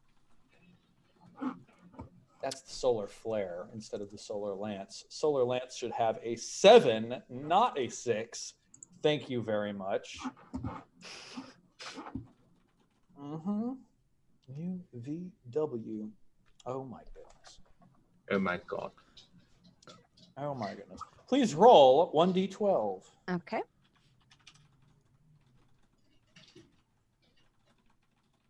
It's not terrible. Oh. It might be even less terrible than that. Is it weak to necrotic? Looking up the constitution. Vulnerability. Damage of that type is doubled against it. So it takes 12 necrotic damage from your Dolorous Bell. Very nice. Fantastic. Sarek, what do you? Well, I guess You I'm have just advantage against the one that's in combat, I believe. Actually, both of them. I'm gonna try and finish off the one that's Tolling on. it count Doesn't he? as As a guy hitting it that's, with an attack? Oh, yes. Yeah. Sorry. So had hex? ruled that before. Yes. Roll your hex. damage. Okay, cool. Because that'll do double damage too. Then that's all I do Yeah, is hex necrotic. necrotic as well. Yeah. That's another 10 damage. What does it Yay! look like when this solar lance dies to your Dolorous Bell? It looks like that disease that's described in A Song of Ice and Fire, where you get like the stone disease, where you start like turning into like rock and crumbling. That's what it Grayscale. starts to look like. Yeah. Awesome. And then it Mhm. breaks apart and it's just a fart on the inside. It's like a long, entrapped fart. What's with you and fart jokes today? He's just in a real Today? farting mood. It's been like Actually- 30 years, but I like it. It does smell like sulfur as this thing's physical form just so it's a demon fart. I like dust in the wind. Yeah, totally. It dies, and you can use your bonus action to move your. And I say in a very metal fashion, ashes to ashes, dust to queef. Oh my god. Sarek, please save us. What's our safety word again? I think it was bananas. BANANAS. Yeah, we're good. Yeah, you have to do the whole thing, or it doesn't count. Right, or it doesn't count. I am gonna attack the last guy, and I think I don't need to use insightful fighting, right? Because he's engaged with Amros. I don't think you get any benefit for attacking a creature that's engaged. Great. All right, insightful fighting it is. All right. Hey, you nailed it. All right, then another short bow on this dude, like kadoosh. Nope. Oh man. Ooh. Just whizzes right by. I'm trying. It does. And Kara, what do you do? Yeah, let's just pop over this solar lance, sir, and multi-attack him. Awesome. Rah. That's a hit, and that's a hit. Roll those damages. Oops. Oh, is that right? Did I do that right? That looks right to me. Cool. Rah. The least threatening. Arr. Minus 10. Fantastic. Good. Yeah, Solo Lance number 2 rears up on hind legs once again. Actually, no. Solo Lance number 2 moves away. 1, 2, 3, 4. Would Armoros and Bearkara, would you two like to make attacks of opportunity? I already did. Yeah. Right? Same fighting round? You did. When the other one moved away? I think it has been long enough that you get another one. I only get one between the, I only get one attack, not the multi, right? 12. Correct. Yeah, both of you hit. So roll your damage. Cool. Kara. Woohoo! 20. Yeah. Damage. 28 damage. And it's been hex, I believe, right? A large chunk of damage. Hex only applies to damage that I do. And that I applies. That's what I did. I took her hand and I hit it with my hand. Yeah, just Checkmate, Steven. smack. And the Solar Lance turns around as it reaches this wall of fire. And then, its huge hooved feet churn up the ground as it charges back in Armoros' direction. Oh, hitting you with a 21. Nails it. For 15 bludgeoning damage and an additional 13. Jesus. Is that 28 then? It's 28 total. Okay. Armoros just shrugs. It's your turn, Armoros. Thing hurts He so gets fucking blasted much. back and then he throws make his a strength saving throw, Armoros. Sorry. No. Okay, you're knocked prone. Yeah. Okay, so from prone I can still strike at it, right? Yep. Sorry for the train. Then What I was will. the sound the solar lance made when it hit you? Right. Choo choo. From my knees, I'll just strike at it then. Like so. 25 is gonna hit, I'm imagining. For 8. Kill it. So- I'm picturing you down on your knees, having taken this thing's lance through your shoulder, and then you just bring this flail up and shatter the lance as it's in you, and just brain it to death. Yep. And I think if people need a visual reference, the scene in Casino Royale where Mads Mikkelsen is bludgeoning the ball sack of James Bond, I think it's very similar to that, but with the sanctified flail. Amazing. I need to see this movie. You really do. If you have not, highly. Well, now I want to. Yeah.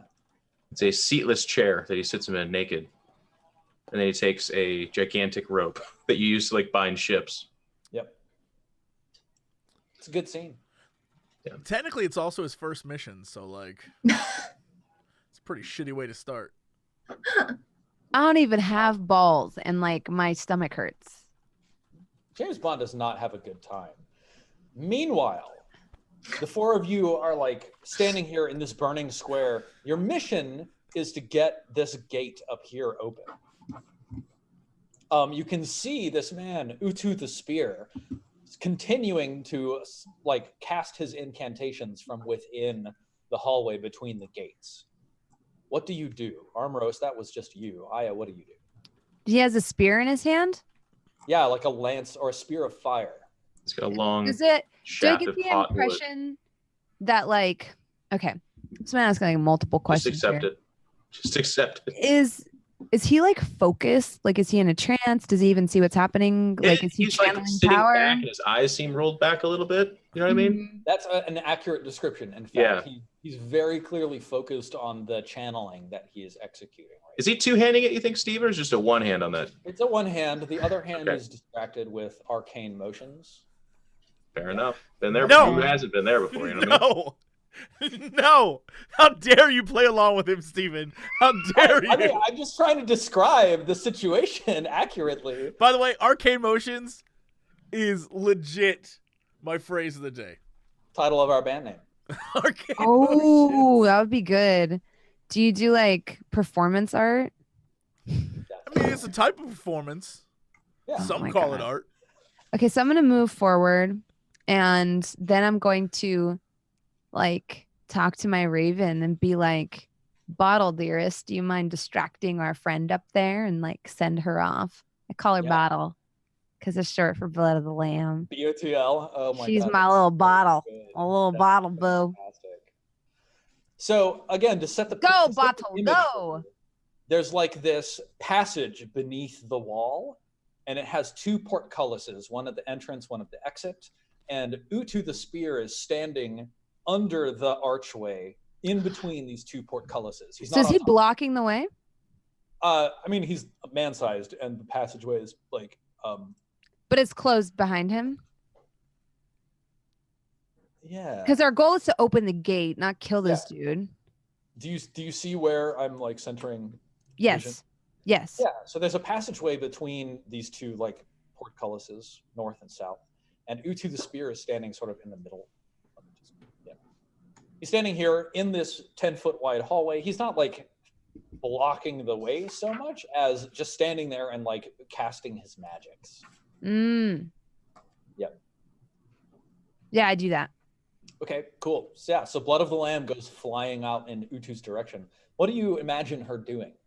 Raking at his face and then flying away just to like interrupt the spell casting. Yeah, totally. Let's see. Yeah, awesome. So Blood of the Lamb flies forwards and flies like to the portcullis. And then you see this flash as of like an electric fence or something like that crackling and sparking. And Blood of the Lamb goes bouncing back. And in the space between the portcullis bars, you can see a shield of force that slowly fades back to invisibility. Sarek, what do you do? I would like to get close enough to, let's like go to Hearsies, or I guess I can go anywhere, right? Yeah, basically.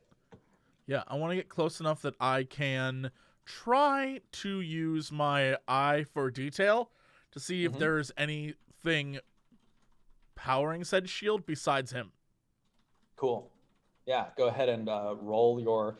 Is that a perception check? Perception, yes. Yeah. No, I don't see nothing. Ugh. Too much fire. It's crazy. Yeah, it's dark. There's fire. You're looking up in the heavens, and there are continued demons raining from the sky all around you. You can see fires like in the town behind you, like hear people fighting. Like it's just like a nightmarish battle scene at the moment. I recognize this guy though from the room where he was talking to the queen, right? Yes. Cool. All right. I still haven't told anyone about that, so I'm gonna still keep that quiet. Just hold on that. And Kara, you're still bear form. You've got... Yeah. I'm gonna move up a little bit. I walk like you. Woo! And I still have my moonbeam, so I'm gonna move it over there and try and shoot his shield with it. Where's the moonbeam come out of? Your chest, you think? Like where the No, rainbow it comes is? from the sky. Now, would you say that your bear cares about this spell? Does it care? Definitely cares. Yes. Oh, I just got that reference. Okay. It comes out of my tummy and it goes into the sky and then it bounces back down off of the clouds. Then you adjust your little top hat. Sure. Awesome. Okay. So yeah, you send your moonbeam like over here to the portcullis and like shining down. And as the energies of the moon sort of like cast this brilliant light from the heavens down on this portcullis, you can see the crackling and wavering of the wall of force, but it doesn't seem like it's losing any power as this moon like crackles off the surface. Okay. Can I roll like perception or something to see if I can tell what anything? Yeah, absolutely. Okay. Oof. Yeah. I think like it seems like this wall that's set up here, separating the town of Servitude from the bell tower and the palace compound itself, like it's a defensive cordon, so it's probably reinforced with magics. If there is some sort of control structure or whatever, then it's probably like behind the wall or in a gatehouse or something like that. Yep. Awesome. Armoros, on top of the wall here, you see two people step forwards. They are Knights of Astafon, 3rd class, with the deep frowning baby face cherub mask. Yep. There's like one on each side. Armoros, you recognize this pair. They're twins. Their names are Castor and Pollux. Okay. I think they look out at you four. They look out at like the field of fires, and they look. They survey the town of Servitude and the devastation beyond, and then they turn to each other and just nod, and then they move back. And then the front portcullis starts lifting. What do you do? Well, I have to pick myself up still, right? Or is that?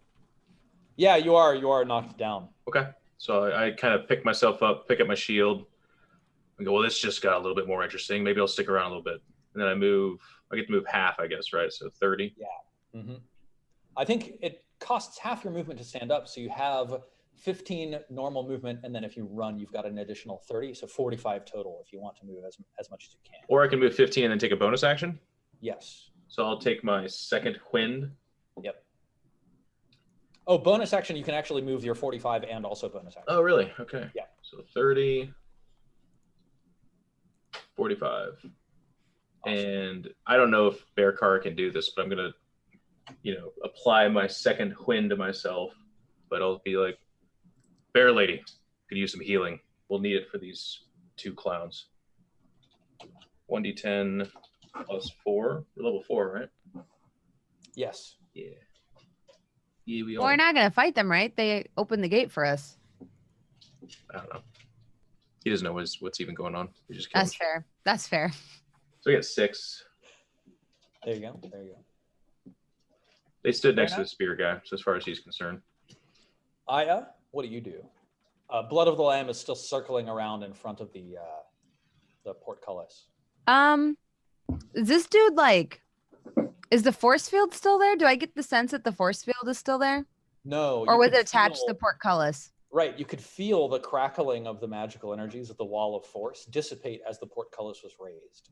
Oh, well, if that's the case, I launch an Eldritch Blast at his face in order to stop his spell casting, because I don't want to deal with any more solar demons. Are you going to move your hex? Yeah. So, because he was visible when we fought the last demon, so we'll say I moved my hex. Yep, and then totally. I think, do I have line of sight from where I'm at? Looks a little funky, but you could definitely move. I was going to say, I might want to move over. Yeah. Like here, that should work. Wait. Yeah. Okay. So I move my hex to him, and then I Eldritch Blast him while he's doing his arcane hand motions. Nice. Awesome. Roll your damage plus your d6 for your hex. That's 4 plus 5 is 9. I got a 1, so. Fantastic. Let's see.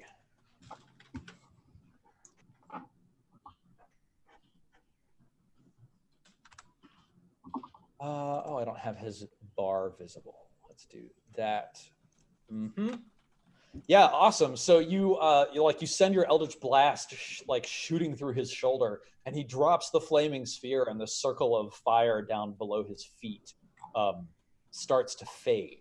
And he shouts, he turns around and he shouts. He says, "Caster, Pollux, the gate!" And let's roll initiative for him. 14. There we go. Yeah, cool. Sarek, it's your turn. What do you do? I mean, I don't want to this is history happening, right? I want to see what the two of them do because that influences our present, and I don't want to interfere too much. So can I take sort of a defensive position and prepare for anything that comes our way? Yeah, totally. You can just take the defense action. Yeah. Keep going. All right. I changed my mind. I want to do anything but that. Yeah, I'm just gonna get defensive and stay down low because I need to see what they do because that's important. Kara. Armoros, are you good for now, or is this a dire healing situation? Because I'll change back and heal you, but if not, I'll hold action in case something happens. Well, you can't even communicate with me anyway, so you just kind of growl at me. And I'm like, yeah, you're a bear. I don't know. What? Okay. Yeah, Stephen, I'll hold action too then. Okay. In case something happens. Armoros, what are you doing? Well, I just keep going forward, I guess. 10, 15, yep, there's 30. Yep. But he's up there, or is he in striking range? No, he's down below, and you can reach him. Okay. Yeah, I walk right up to him. This is the part where you die. 13. Nice. Yeah, 13 hits. He's wearing cloth. 8 piercing damage. That's a lot. I wonder what that was. -8. Yep. Cool. Awesome. I'll damn. Well, it's actually fine. I meant to. Oh, I have no bonus action to use really, so I'll just hold. You have a bonus action. It's your turn now, so you recover your bonus action. Yeah. I don't have second wind though, because it's the same fight, right? So. Yes. Yeah. That's what I mean. None of my bonus actions really do anything, so I'm just holding. Yeah.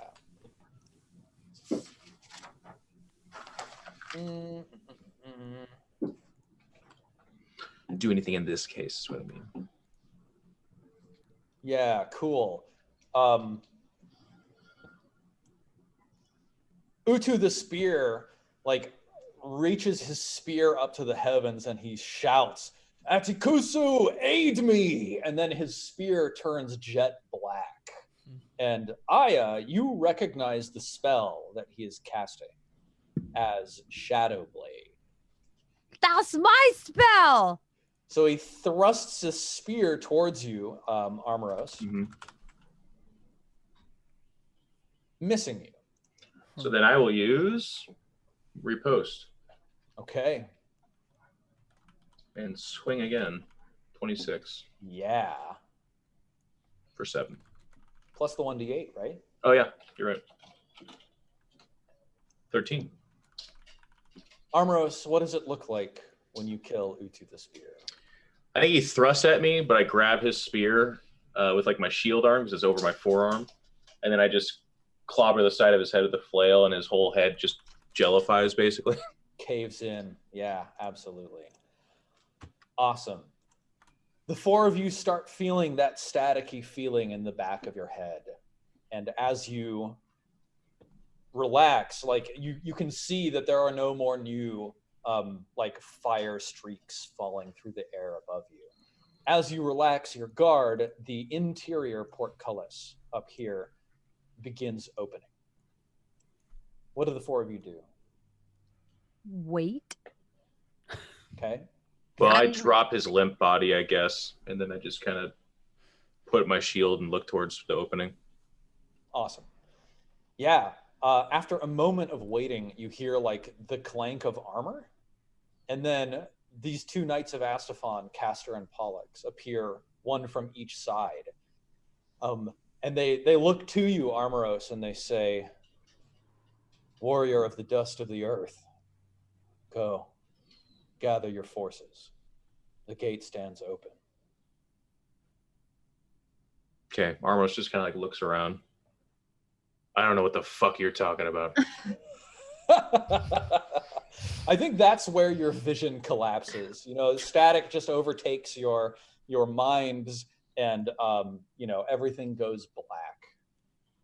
And then after a moment's rest, you find yourself coming to in the body that you remember and recognize. It feels very comfortable to return to the body that is yours instead of inhabiting these bodies that have been other people's.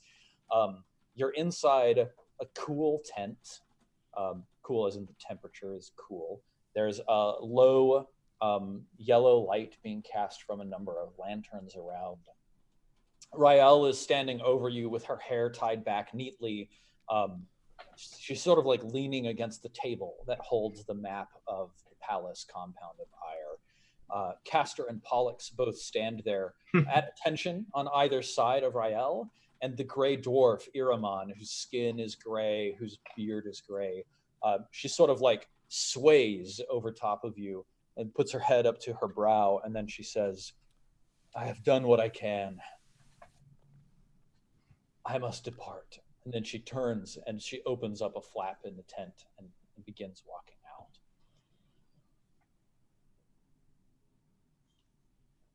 So there's like a lot that we've seen. Oh shit, there was one thing that I should have remembered, which I forgot, which is that Armoros, as you just like slaughter this Utu the spear, from his chest blooms forth a rich blue sphere of light. Yay. Yeah. Definitely, obviously pick that up. But does that count? Because we're not, this is fate. Yes, it's him giving it to us. Otherwise, it does count. Okay, fair. That's fair. He wouldn't say I forgot something and then be like, but you don't get it anyways. I forgot this. You never know. He said, when I died, he said good. So I mean, at this point, I don't trust anything. It's possible, but it's probably unlikely. They got a tier of saloon. Wouldn't it have been nice if you got one? That would have been. How could they get a tier of saloon when the sun was still in existence? It doesn't make any sense. Canonically. No, I'm just fucking with you. Let's take it. Let's go to the moon and level up. I think we're 2 spears away. Yeah, is that our only one? Where are we at right now? I think you currently don't have any, so this is your numbers. We just need to find 2 more, then we're fine. Shit. That's it. In their defense, it just feels weird because we're level 4 and we're almost a year into this whole thing. Wait, guys. How much you want to bet Bridge Troll has a sphere? Oh, 100%. Let's go kill that. We saw one, didn't we? Yeah, I tried to get it, and I got sat on and killed. That fight was terrible. It was down under the water, wasn't it? Jesse tries to go for it, and then literally the scream sweeps him into the fight, but instead of even getting into the fight, he just gets sat on as it falls over and kills Then him. didn't you let it go, and then I dragged your body to the side. We need to stop talking about this. I don't want to be reminded. No, didn't I retrieve that one? Because I survived. I took it off his body and left. Yes. Okay, so but what if we kill him? There might be another one. We did grab the one out of the river, but we didn't try killing him. And kill him. So are we at 2 then? No, we're at 2, right? You're at 1 because that that leveled us. Henderstench's yes, tier of saloon. We leveled with that one. Okay. Yep. Need to find 2 more. Well. So, opening your eyes and coming back to your senses here in the future, under the dome of the phenomenon, in this like perpetual Sisyphean resurrection cycle. We're fully healthy a bit, though. Sorry, right? Yes. Yeah. You're fully healed. You have all of your resources back. You've got your health and your speed up. Sorry to interrupt. Go ahead. Etc. How are you feeling?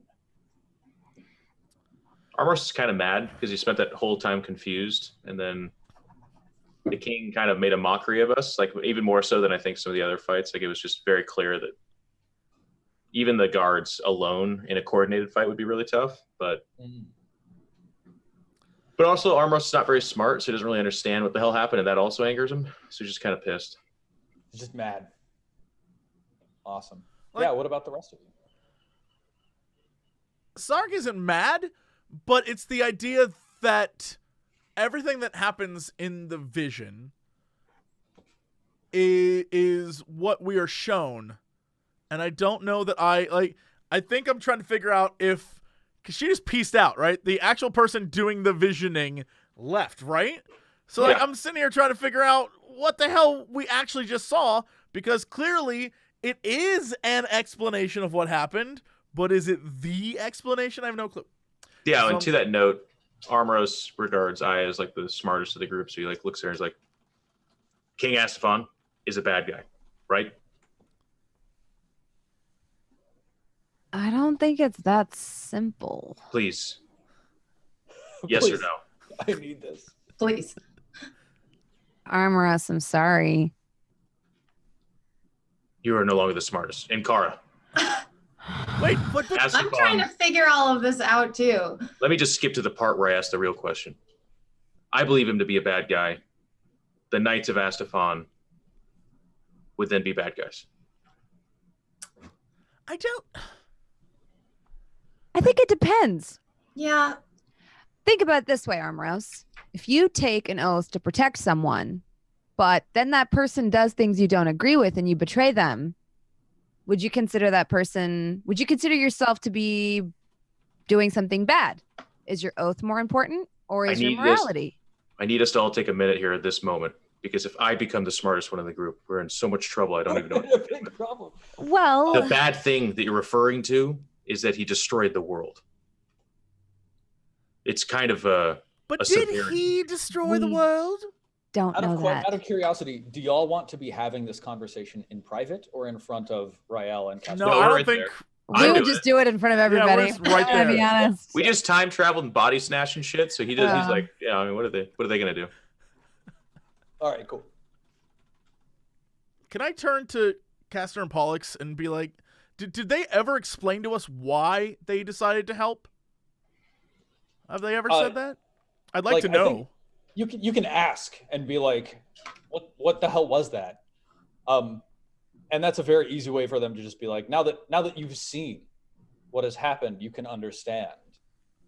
When we swore to protect the king, we swore on to protect the king and the kingdom. We believed in the city of Ire, in the city's people. Did you see what the king had ordered done? The rain of fire from the heavens, destroying the city, all in response to a justified complaint on behalf of the dust of the earth. Do you know the king ordered the attack? Utu the Spear was one of the king's counselors. Could he have been involved in something else? A subterfuge? Perhaps. It would be weird, but there is a chance. What? Why would we even explore? Like, what reason do you have to begin to question whether or not the king is innocent or not? We were just shown a vision of the past. It seemed really clear. You remember the part where he killed all of us. You realize that could all be fake. I can make you people hear and see whatever I want. If you could, I think we'd be doing a lot better. Look. Like, yeah, Castor and Pollux just sort of like take a moment and they raise their hand and they say, the king, he ordered the burning of a hospital in the dust of the earth. The king, he rejected the plea for conversation with the dust of the earth. Do you know it was the king? Specifically the king? Like, they look at each other and they say, Sark, you come from the city of Ur, yes? Yes.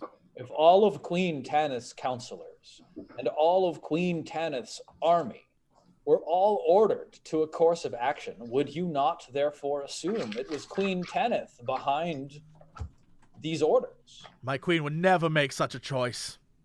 I love you guys, but one of my favorite parts about D&D is sometimes the DM's like, here's the story, and the people are like, hang on. You see in the Matrix, you know that scene where they're explaining the Matrix to him? What if that was an 1.5 hour long scene where they're just like, Neo's like, no, I don't believe it. And he's like, let me show you this other way. No, I don't trust that. Let me show you this other way. Like And that would be smart. Neo would probably lead a yes, nice but it long makes for life. a bad movie. It doesn't matter if it's smart or not. It's like literally they're like, here's the story. And everyone's like, nah. All I'm trying to get at is that I may have left something out. I may have stumbled upon something that I didn't tell everyone. And maybe that is important to this story.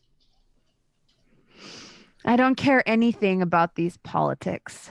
You All may. I care about you is may. that the sun is dying. Hold on, time out. You may. And the sun was dying in our visions already.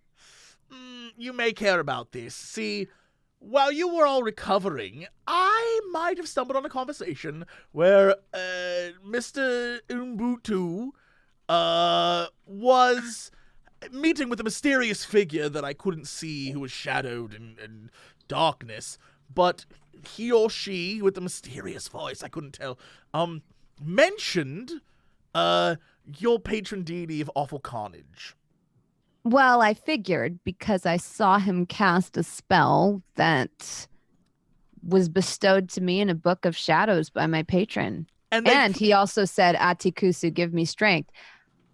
I think I have to commune with my patron. He may have answers for us.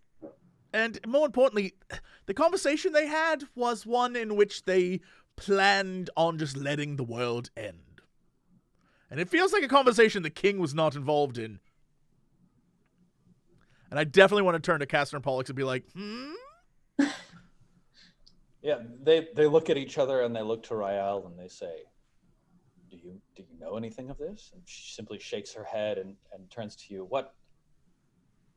Explain yourself, Sarek. What have you seen? I saw two figures meeting, and one of them was in our vision, trying to destroy the city. And they planned to let the world end. And it was a vision shown to me, so maybe there's another person we should be talking to. Irman's strength is limited. She can only manifest these temporal powers in a short period of time. It takes her a long recovery. Perhaps she would be willing to speak with you and clarify more. No! Get off the computer, you idiot! Come on! Feed me. Maybe. Come on! Sorry. So good. That. Just came in so loud. It's like, Get out of there! Yeah. Shit happening in the window. Yeah, like they're a little bit surprised at what you have to say, Sarek. Like they were plotting the destruction of the city, but the king wasn't there. Like, that's something that they didn't expect to be hearing from you. Yes. So maybe the king himself was betrayed. Maybe there's a third force that was the cause of all of this. The sun dying, the discord and civil war within the kingdom. Maybe you've both been played. Clearly there's an outside force. Rael stops and says, Sarek, what exactly, do you remember the words? What did these two say to each other? That they couldn't save the sun, and that it would be better just to let it die and then start over afterwards. Start over how? Sounds like a coup to me. Whoever it was, you shouldn't trust them. That second party, the mysterious party, certainly was up to something. That sounds strange. All of the plans that the king was making was to prevent the death of the sun. Certainly not to let it die. It's not what I heard. Well, that is most distressing, but unfortunately at the moment we can't worry about that too much. Do you now understand our position as citizens of this city, as peasants working under this monarchy? Do you understand why we had to take the actions we took? Yes.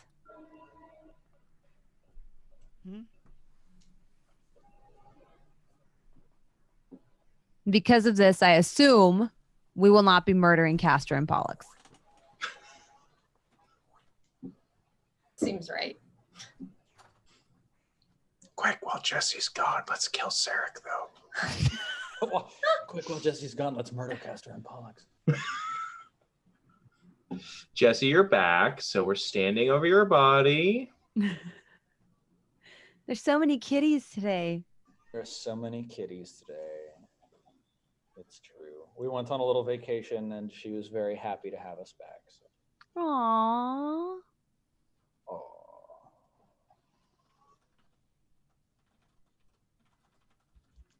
Yeah, well, I think, like, at this point, the ball is in y'all's court in terms of, like, what you want to decide. Sounds like you're not convinced that Castor and Pollux need to die, which means you have a question of how to deal with Father Hadrax Ishmael Ignatia Jacobim IV and Moraine Dower. Whether or not you can get a bow and some armor from her without signing on as Knights of Astafon as she invited you to. So they are, just so I can kind of understand your world, Steven, and stepping aside the character, they are Knights of Astafon, but they're kind of working against the Burnt, which we get the impression are a result of what happened to this place with the kind of cataclysm, right? Yeah, so there's the king and his knights, and they live in the palace. And opposed to the king and his knights is the dust of the earth, and those are the people at this barricade camp. But these are Knights of Astafon, but we get the impression they're defected, or the Knights of Astafon no longer serve him. Exactly. These two, you heard from Father Hadrax and Moraine Dower, these two betrayed the Knights of Astafon. Because we battled Knights of Astafon, but they were not these two. Okay. Exactly. They opened the gates and they let the dust of the earth in. And that betrayal led to a death of a number of other Knights of Astafon who were still loyal to the king. Okay. And that's why Moraine, who is a second-class Knight of Astafon, wants these two executed for their crimes. And that was like the question of, do we go kill these guys? Should we kill these guys? Are they bad? How do we feel? And where did we encounter Moraine? Moraine was in the Temple to Coronet with Father Hadrax. Right. Yep. So this is a allegiance moment. Yeah. But then we believe Moraine to be still aligned with the king. Yes, it certainly seems like Father Hadrax Ishmael Ignatia Jacobin IV was aligned with King Astafon. He made some threats about, like, if y'all didn't work for him, right, then he would go back to the king and make life hard for you, that sort of thing. That's where the sex deal almost happened as well. Exactly. Yes. Okay, I was gone for a couple episodes. That's why this is a little bit piecemeal for me. Yeah, totally. Mm-hmm. Like you and Eric and Britt are probably piecing some of this together. Yeah. Yes. Okay, so with that all kind of reasoned out, then I kind of look at the group and say, it's, unless you can put a good argument for why we would ever side with the king, it seems like this evil and the calamity is coming from the king and his direction. Therefore, we side with these guys. Sarek will find you somebody else to make jungle noises with, or two other people, as seems to be Arya or Aya's preference as well. It's multiple people that she was aiming for, just one for you. Still trying to figure sex out, but we should then also go kill them. And you said you wanted that item they had. We can do that when their bodies are dead. No, that's fine. The sex was just extra. Yes. Does that work with you, ladies? Yeah. Then we should get something from them for this. And he's saying this with them standing like right there. Obviously, he's like, being a knight doesn't seem to. Well, that's not the offer. The other ones were offering knights, right? Yes. Yeah, the other ones were going to make us knights if we did it. Castor Pollux, do you want to come along with us to help assassinate those that would have you assassinated? Or do you want to give us equipment that would help in our endeavor? They look at each other and they say, you are going to go assassinate Father Hadrax Ishmael Ignatia Jacobin IV. And her crony woman. Moraine, our former commander, yes. Armoros, I think we may have something that might be of value to you. And they They open the flap to the tent and gesture for you to leave ahead. And I think that is where we should end tonight's episode.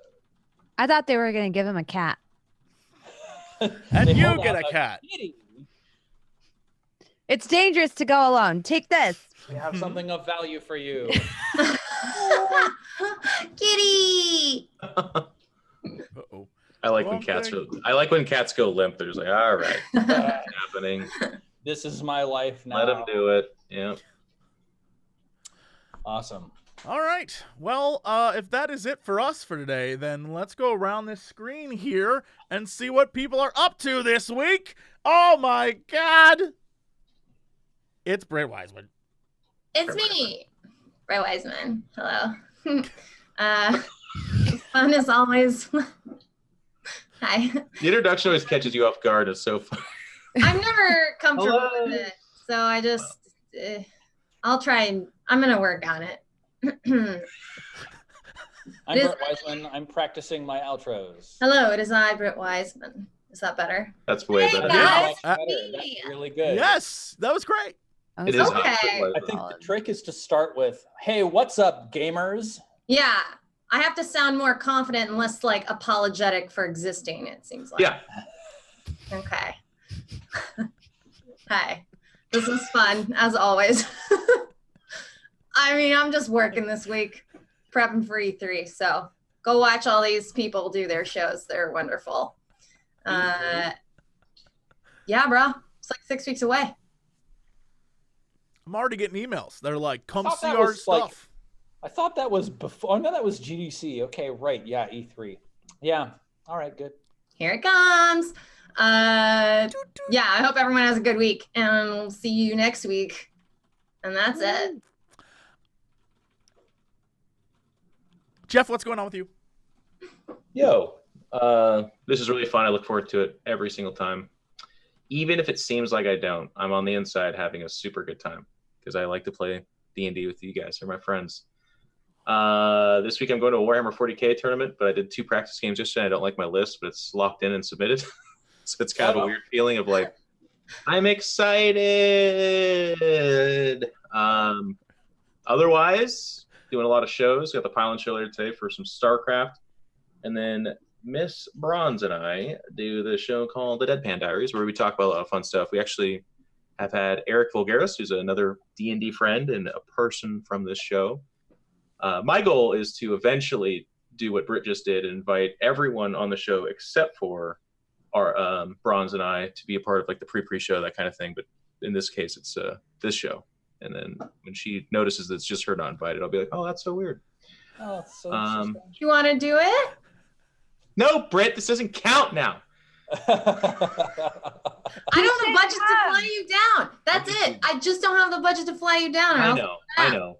So I'm not going to ask you to pay to come down. I get it. Look, I do the Deadpan Diaries, and I was looking at our budget too, and I was like, I can't afford to get Britt on. Yeah, it's like my contingency is fucked, dude. It's gone. It's tough. Yeah, sorry. it's true. See, now Britt is trying to make better intros. I'm trying to make worse ones. So that's kind of the two competing thought processes here. Perfectly nobody balanced. tell Eric that we don't pay him. Because that's true. Like we keep Eric because he's in our budget, but nobody tell him He is that we free. pay everybody else. It's just a low key funny show, but it's really cool. We just talked about friendship, but it actually ended up talking about like gender and race issues and just everything, which is that's kind of what I like about it, is we just end up talking about everything. Anyways, that's on YouTube, and I tweet it out, Bronze's too, and stuff like that. So if you want to check it out, please do it. Tuesdays at 4 p.m.-ish. That's it. Bronze, what are you up to? Hi. So I'm the second half of the talk show, The Deadpan Diaries. I'm very proud of it, by the way. Yeah. I finally tweeted that. I'm like hitting that point in my life where I'm like, I'm proud of this. And it's okay to be proud of something that doesn't make you an asshole. But So- Bronze, are you the second half? Let's be real here. She's the whole half. I'm just, It can't be a whole half. I'm the Whole negative half. part. Like, yeah, she's like Bronze is the 75%. whole half. Jeff is the half.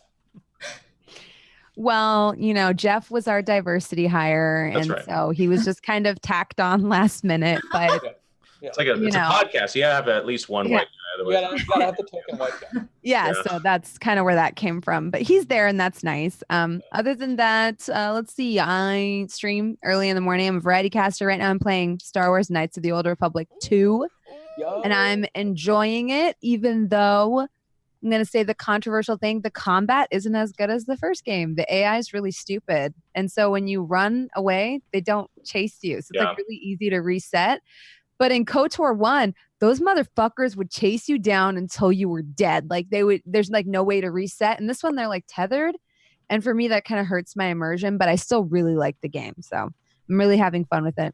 Having fun with getting dark side points for small things, like not saying thank you. Dark side, dun dun. You're like, okay, or being snarky, like whatever. Game feels sensitive. Dun dun. You're like, oh, okay, that's all right. That reminds me of Fable, dude. That game is so sick. Yeah. I love awesome. I've never actually played Fable, but I'm loving the crap out of KOTOR 2. But you get dark side points for the silliest things. Like you're a little short with someone, Sith, and you're like, really? What? And she's like, this lady's rambling. I'm like, listen, I don't really have time to talk to you, Sith. And I'm like, whoa. I thought you had to kill younglings to be a Sith. Yeah. Anyways, that's me. Fable made you earn it though. You'd like walk into a village and be like, "Hi, friend, how you doing?" You're like, "Well, I'm the bad guy. Burn them all alive." And they're like, "Yeah, you got flies flying around you now. You're evil." You achieve the title of chicken chaser. I want to play that game. I've never played it. I should play it. Yeah, I'm a variety caster. Don't play the third. Play Fable 1 and 2. Okay. I stream early in the morning. I'm going to be gone tomorrow because I'm heading down to Burbank to work on a little project with the Relics and Rarities crew. No, it's not season 2. Please don't ask me that. It's not. It's something else that the cast is doing on our own. Season 3? And it's very bold. It's a bold choice. Mm-hmm. That's me. Steven, what are you up to? Not a whole lot. Not preparing for E3 because Sony's not going to be there, but that's cool. Oh, that's right. I was going to harass you and stuff, but I can't. Damn, Sony. I thank y'all so much for like playing along with my experimental backstory flashback. So very cool with it, and I think I hope that it has given us more rich insight into the world of the Sunfall Cycle. So I'm super stoked to see where things go from here. Now that we're back into the real world, I love this show and I love having you all on it. And I have a blast every single time. So thank you for playing with me, and I can't wait for next week. That's it for me. All right. Well, I'm going to use my time here at the end to simply say, having played Star Wars: The Old Republic, there's a scene early on where there are two Jedi who fall in love and run off into the woods together to go make out. And when you find them, you can either report them or not. And if you choose to report them, you get a light side point. But if you don't report them and let them have love, you get a dark side point. That's bullshit. The Jedi are bullshit. It is the dumbest thing in the world. Being evil is just way easier, I guess. They're way too judgmental. Yeah, that's why they. Yeah. I mean, I think that's let Jedis fuck. That's all I'm saying. 2020. For me, that's actually the entire message of like the Star Wars universe, is that the Jedi as an organization are bad. They're terrible. Yeah. They are a bad organization. They hurt people and like lock people off from their emotions that are healthy and good and normal and happy. And it's Warhammer borrows from that too. Like the good guys are so good that they're actually evil because they're like, wow, we really need to get rid of all those bad people by killing their families and everybody involved. Yep, exactly. If you want to hear the exact same thing Steven was talking about, listen to my podcast I do with my friends, Star Wars New Canon Book Club, where we read all the new books and we talk about it. And if you want to like get a general idea of what it's about, go listen to our Last Jedi podcast. It's 4 hours long, and it's two of my friends fighting over whether the movie's good or not. And one of them loves it, and one of them hates it. And it's like the craziest plot twist. They're both Jesse, though. It's just two sides of his persona. No, I'm in the middle, being like, guys, I liked it, and both had some issues with it. And they're like, wrong! You're wrong! And I'm this like, is the best movie ever. Yeah, so it's a real event. And then we just like crap on the cartoons because they're bad. Anyway, They are. I tried to get into it. It's too childlike. They are. You didn't like the one with Ezra? We're just starting Rebels. We did every season. We have an episode for every season of Clone Wars, and I didn't like any of them. Clone Wars, I couldn't get through it. I did like Rebels. I thought Rebels actually had a couple. It's great. Like it's not like super deep, but if you just throw that on, it's actually like really entertaining. By the end of season 2 and then into season 3 and 4, it gets like pretty cool. Yeah, Rebels is good. Yeah, so that's. But there's all the different books and all the different things for the new stuff, and we go into a lot of detail on that, and so we're big nerds. But that's it for us. Thank you so much for. Sorry, Jesse. One last. Sorry. Yes, sir. Yes, I'm also starting a podcast with Mark Hamill. It's the Old Book Canon Club, and we actually discuss way better books like The Yuzan Vong. You be right. Tales from Outside the Cantina, Jabba the Hutt's Palace. Like, this is some real good stuff. Yeah. Okay, so just I actually 12-hour podcast. A weekly comic book show where I discuss the Star Wars comic really? Books. Those With are great. Chuck Wendig. By the way, are you doing the Dark Horse or which? The Marvel ones. Oh, he means Marvel Dark Horse. Sorry. Oh. He wants. I've read the old ones, but they're like Dark Horse doesn't do any of the new stuff. All the new stuff is all Marvel. Do you guys taste that sulfur or whatever the demon fart is? Did you? Okay, hold up. Did you see the one shot of Tarkin? The Tarkin one shot's good. Watch really good stuff. The best one shot. Well, as a fellow Tarkin fan, he is shirtless in it, and it's fucking great. Okay, that's too much. No, the best. Look, I'm gonna pitch you an idea. This is go out, stop whatever you're doing today. Go out and find the Lando Calrissian one shot. That is the single best anything in the Star Wars universe. It starts out with him like just fucking an Imperial Moff, and then he's like, "You're not gonna tell anyone, baby." And then you're like, "What?" And he's like, "See you later, girl." And you're like, "God damn, Lando, you are just the greatest man who ever lived." I dedicated a whole hour episode. Me and my buddy Base LaRock just sat there and gushed over the Lando one shot. Oh, it's so good. It's so good. Brilliant. It's so good. I have too many friends that do this thing where like, dude, this thing's so amazing. And then the way they describe it is an undersell. The best scene you could come off with to tell me this is the best Star Wars you could ever watch is Lando fucking some shit. No, that's the first 2 panels. That's like literally how it starts. From that, I'm not gonna spoil it for you. It's all up from there. Give me something to care about. Here's the thing. There's 2 types. The other guy that's the worst at this. He's like, dude, the fights are so sick. It starts though with them drinking Coca-Cola, and he's like, fuck your Coca-Cola. I like Pepsi. And I was like, wow. All right. But Jeff. Here's the thing. I'm not sure Jeff would like it, Jesse, because there's 2 types of people who enjoy Star Wars. There's people that get caught up in the Sith and Jedi and that part, and then there's those of us who that's like why I think he'll like it. Villains on the side, like the rogues and the. Well, there's a lot of the rogues gallery in like. There's a lot of weird like rogue, like the weird alien guy. It was like the fairies that talk. Like that's cool. Yeah. But I think if Jeff is into the like Jedi Sithy shit, it's a caper literally to go heist the Emperor's pleasure yacht. And, like, what would you think would be on there? Spoilers. So, like, it's fucking dope. It's like a 6-issue, let's go steal the Emperor's pleasure yacht. Mm-hmm. I like the Han Solo miniseries, too, because it's like a great race. Did you read that one, Jesse? Yes. Oh, they're all... That one was good, too. They're all pretty solid, honestly. Except for the bring out a new Darth Vader one soon. Except for this the is main all Star not Wars. the Dark Horse, but the Dark Horse shit is, like, death and destruction and swords cutting people in half. So if you like that, check that out. It's also super not canon anymore. The Emperor cloned bodies and inhabits it through the Dark Force. Yeah, many. Look, they threw it all out. Yeah. Oh well. Anyway, that's it for us. Thank you so much for tuning in for this Star Wars podcast. But we will see you in the future. Remember, keep your friends close and your droids closer. We'll see you guys next time. Bye, everybody. You know, where's the payoff? Bring the strippers and booze! We do occasionally talk about video games. Bring the strippers and booze! Not enough time for video games. Bring the strippers and booze! Oh, thank God, I don't need pants now. Hey, JC, what are you doing? Not much. Making a fortune. Yeah, now sing the music. Bring the strippers and booze! I'm here to ask and answer one simple question.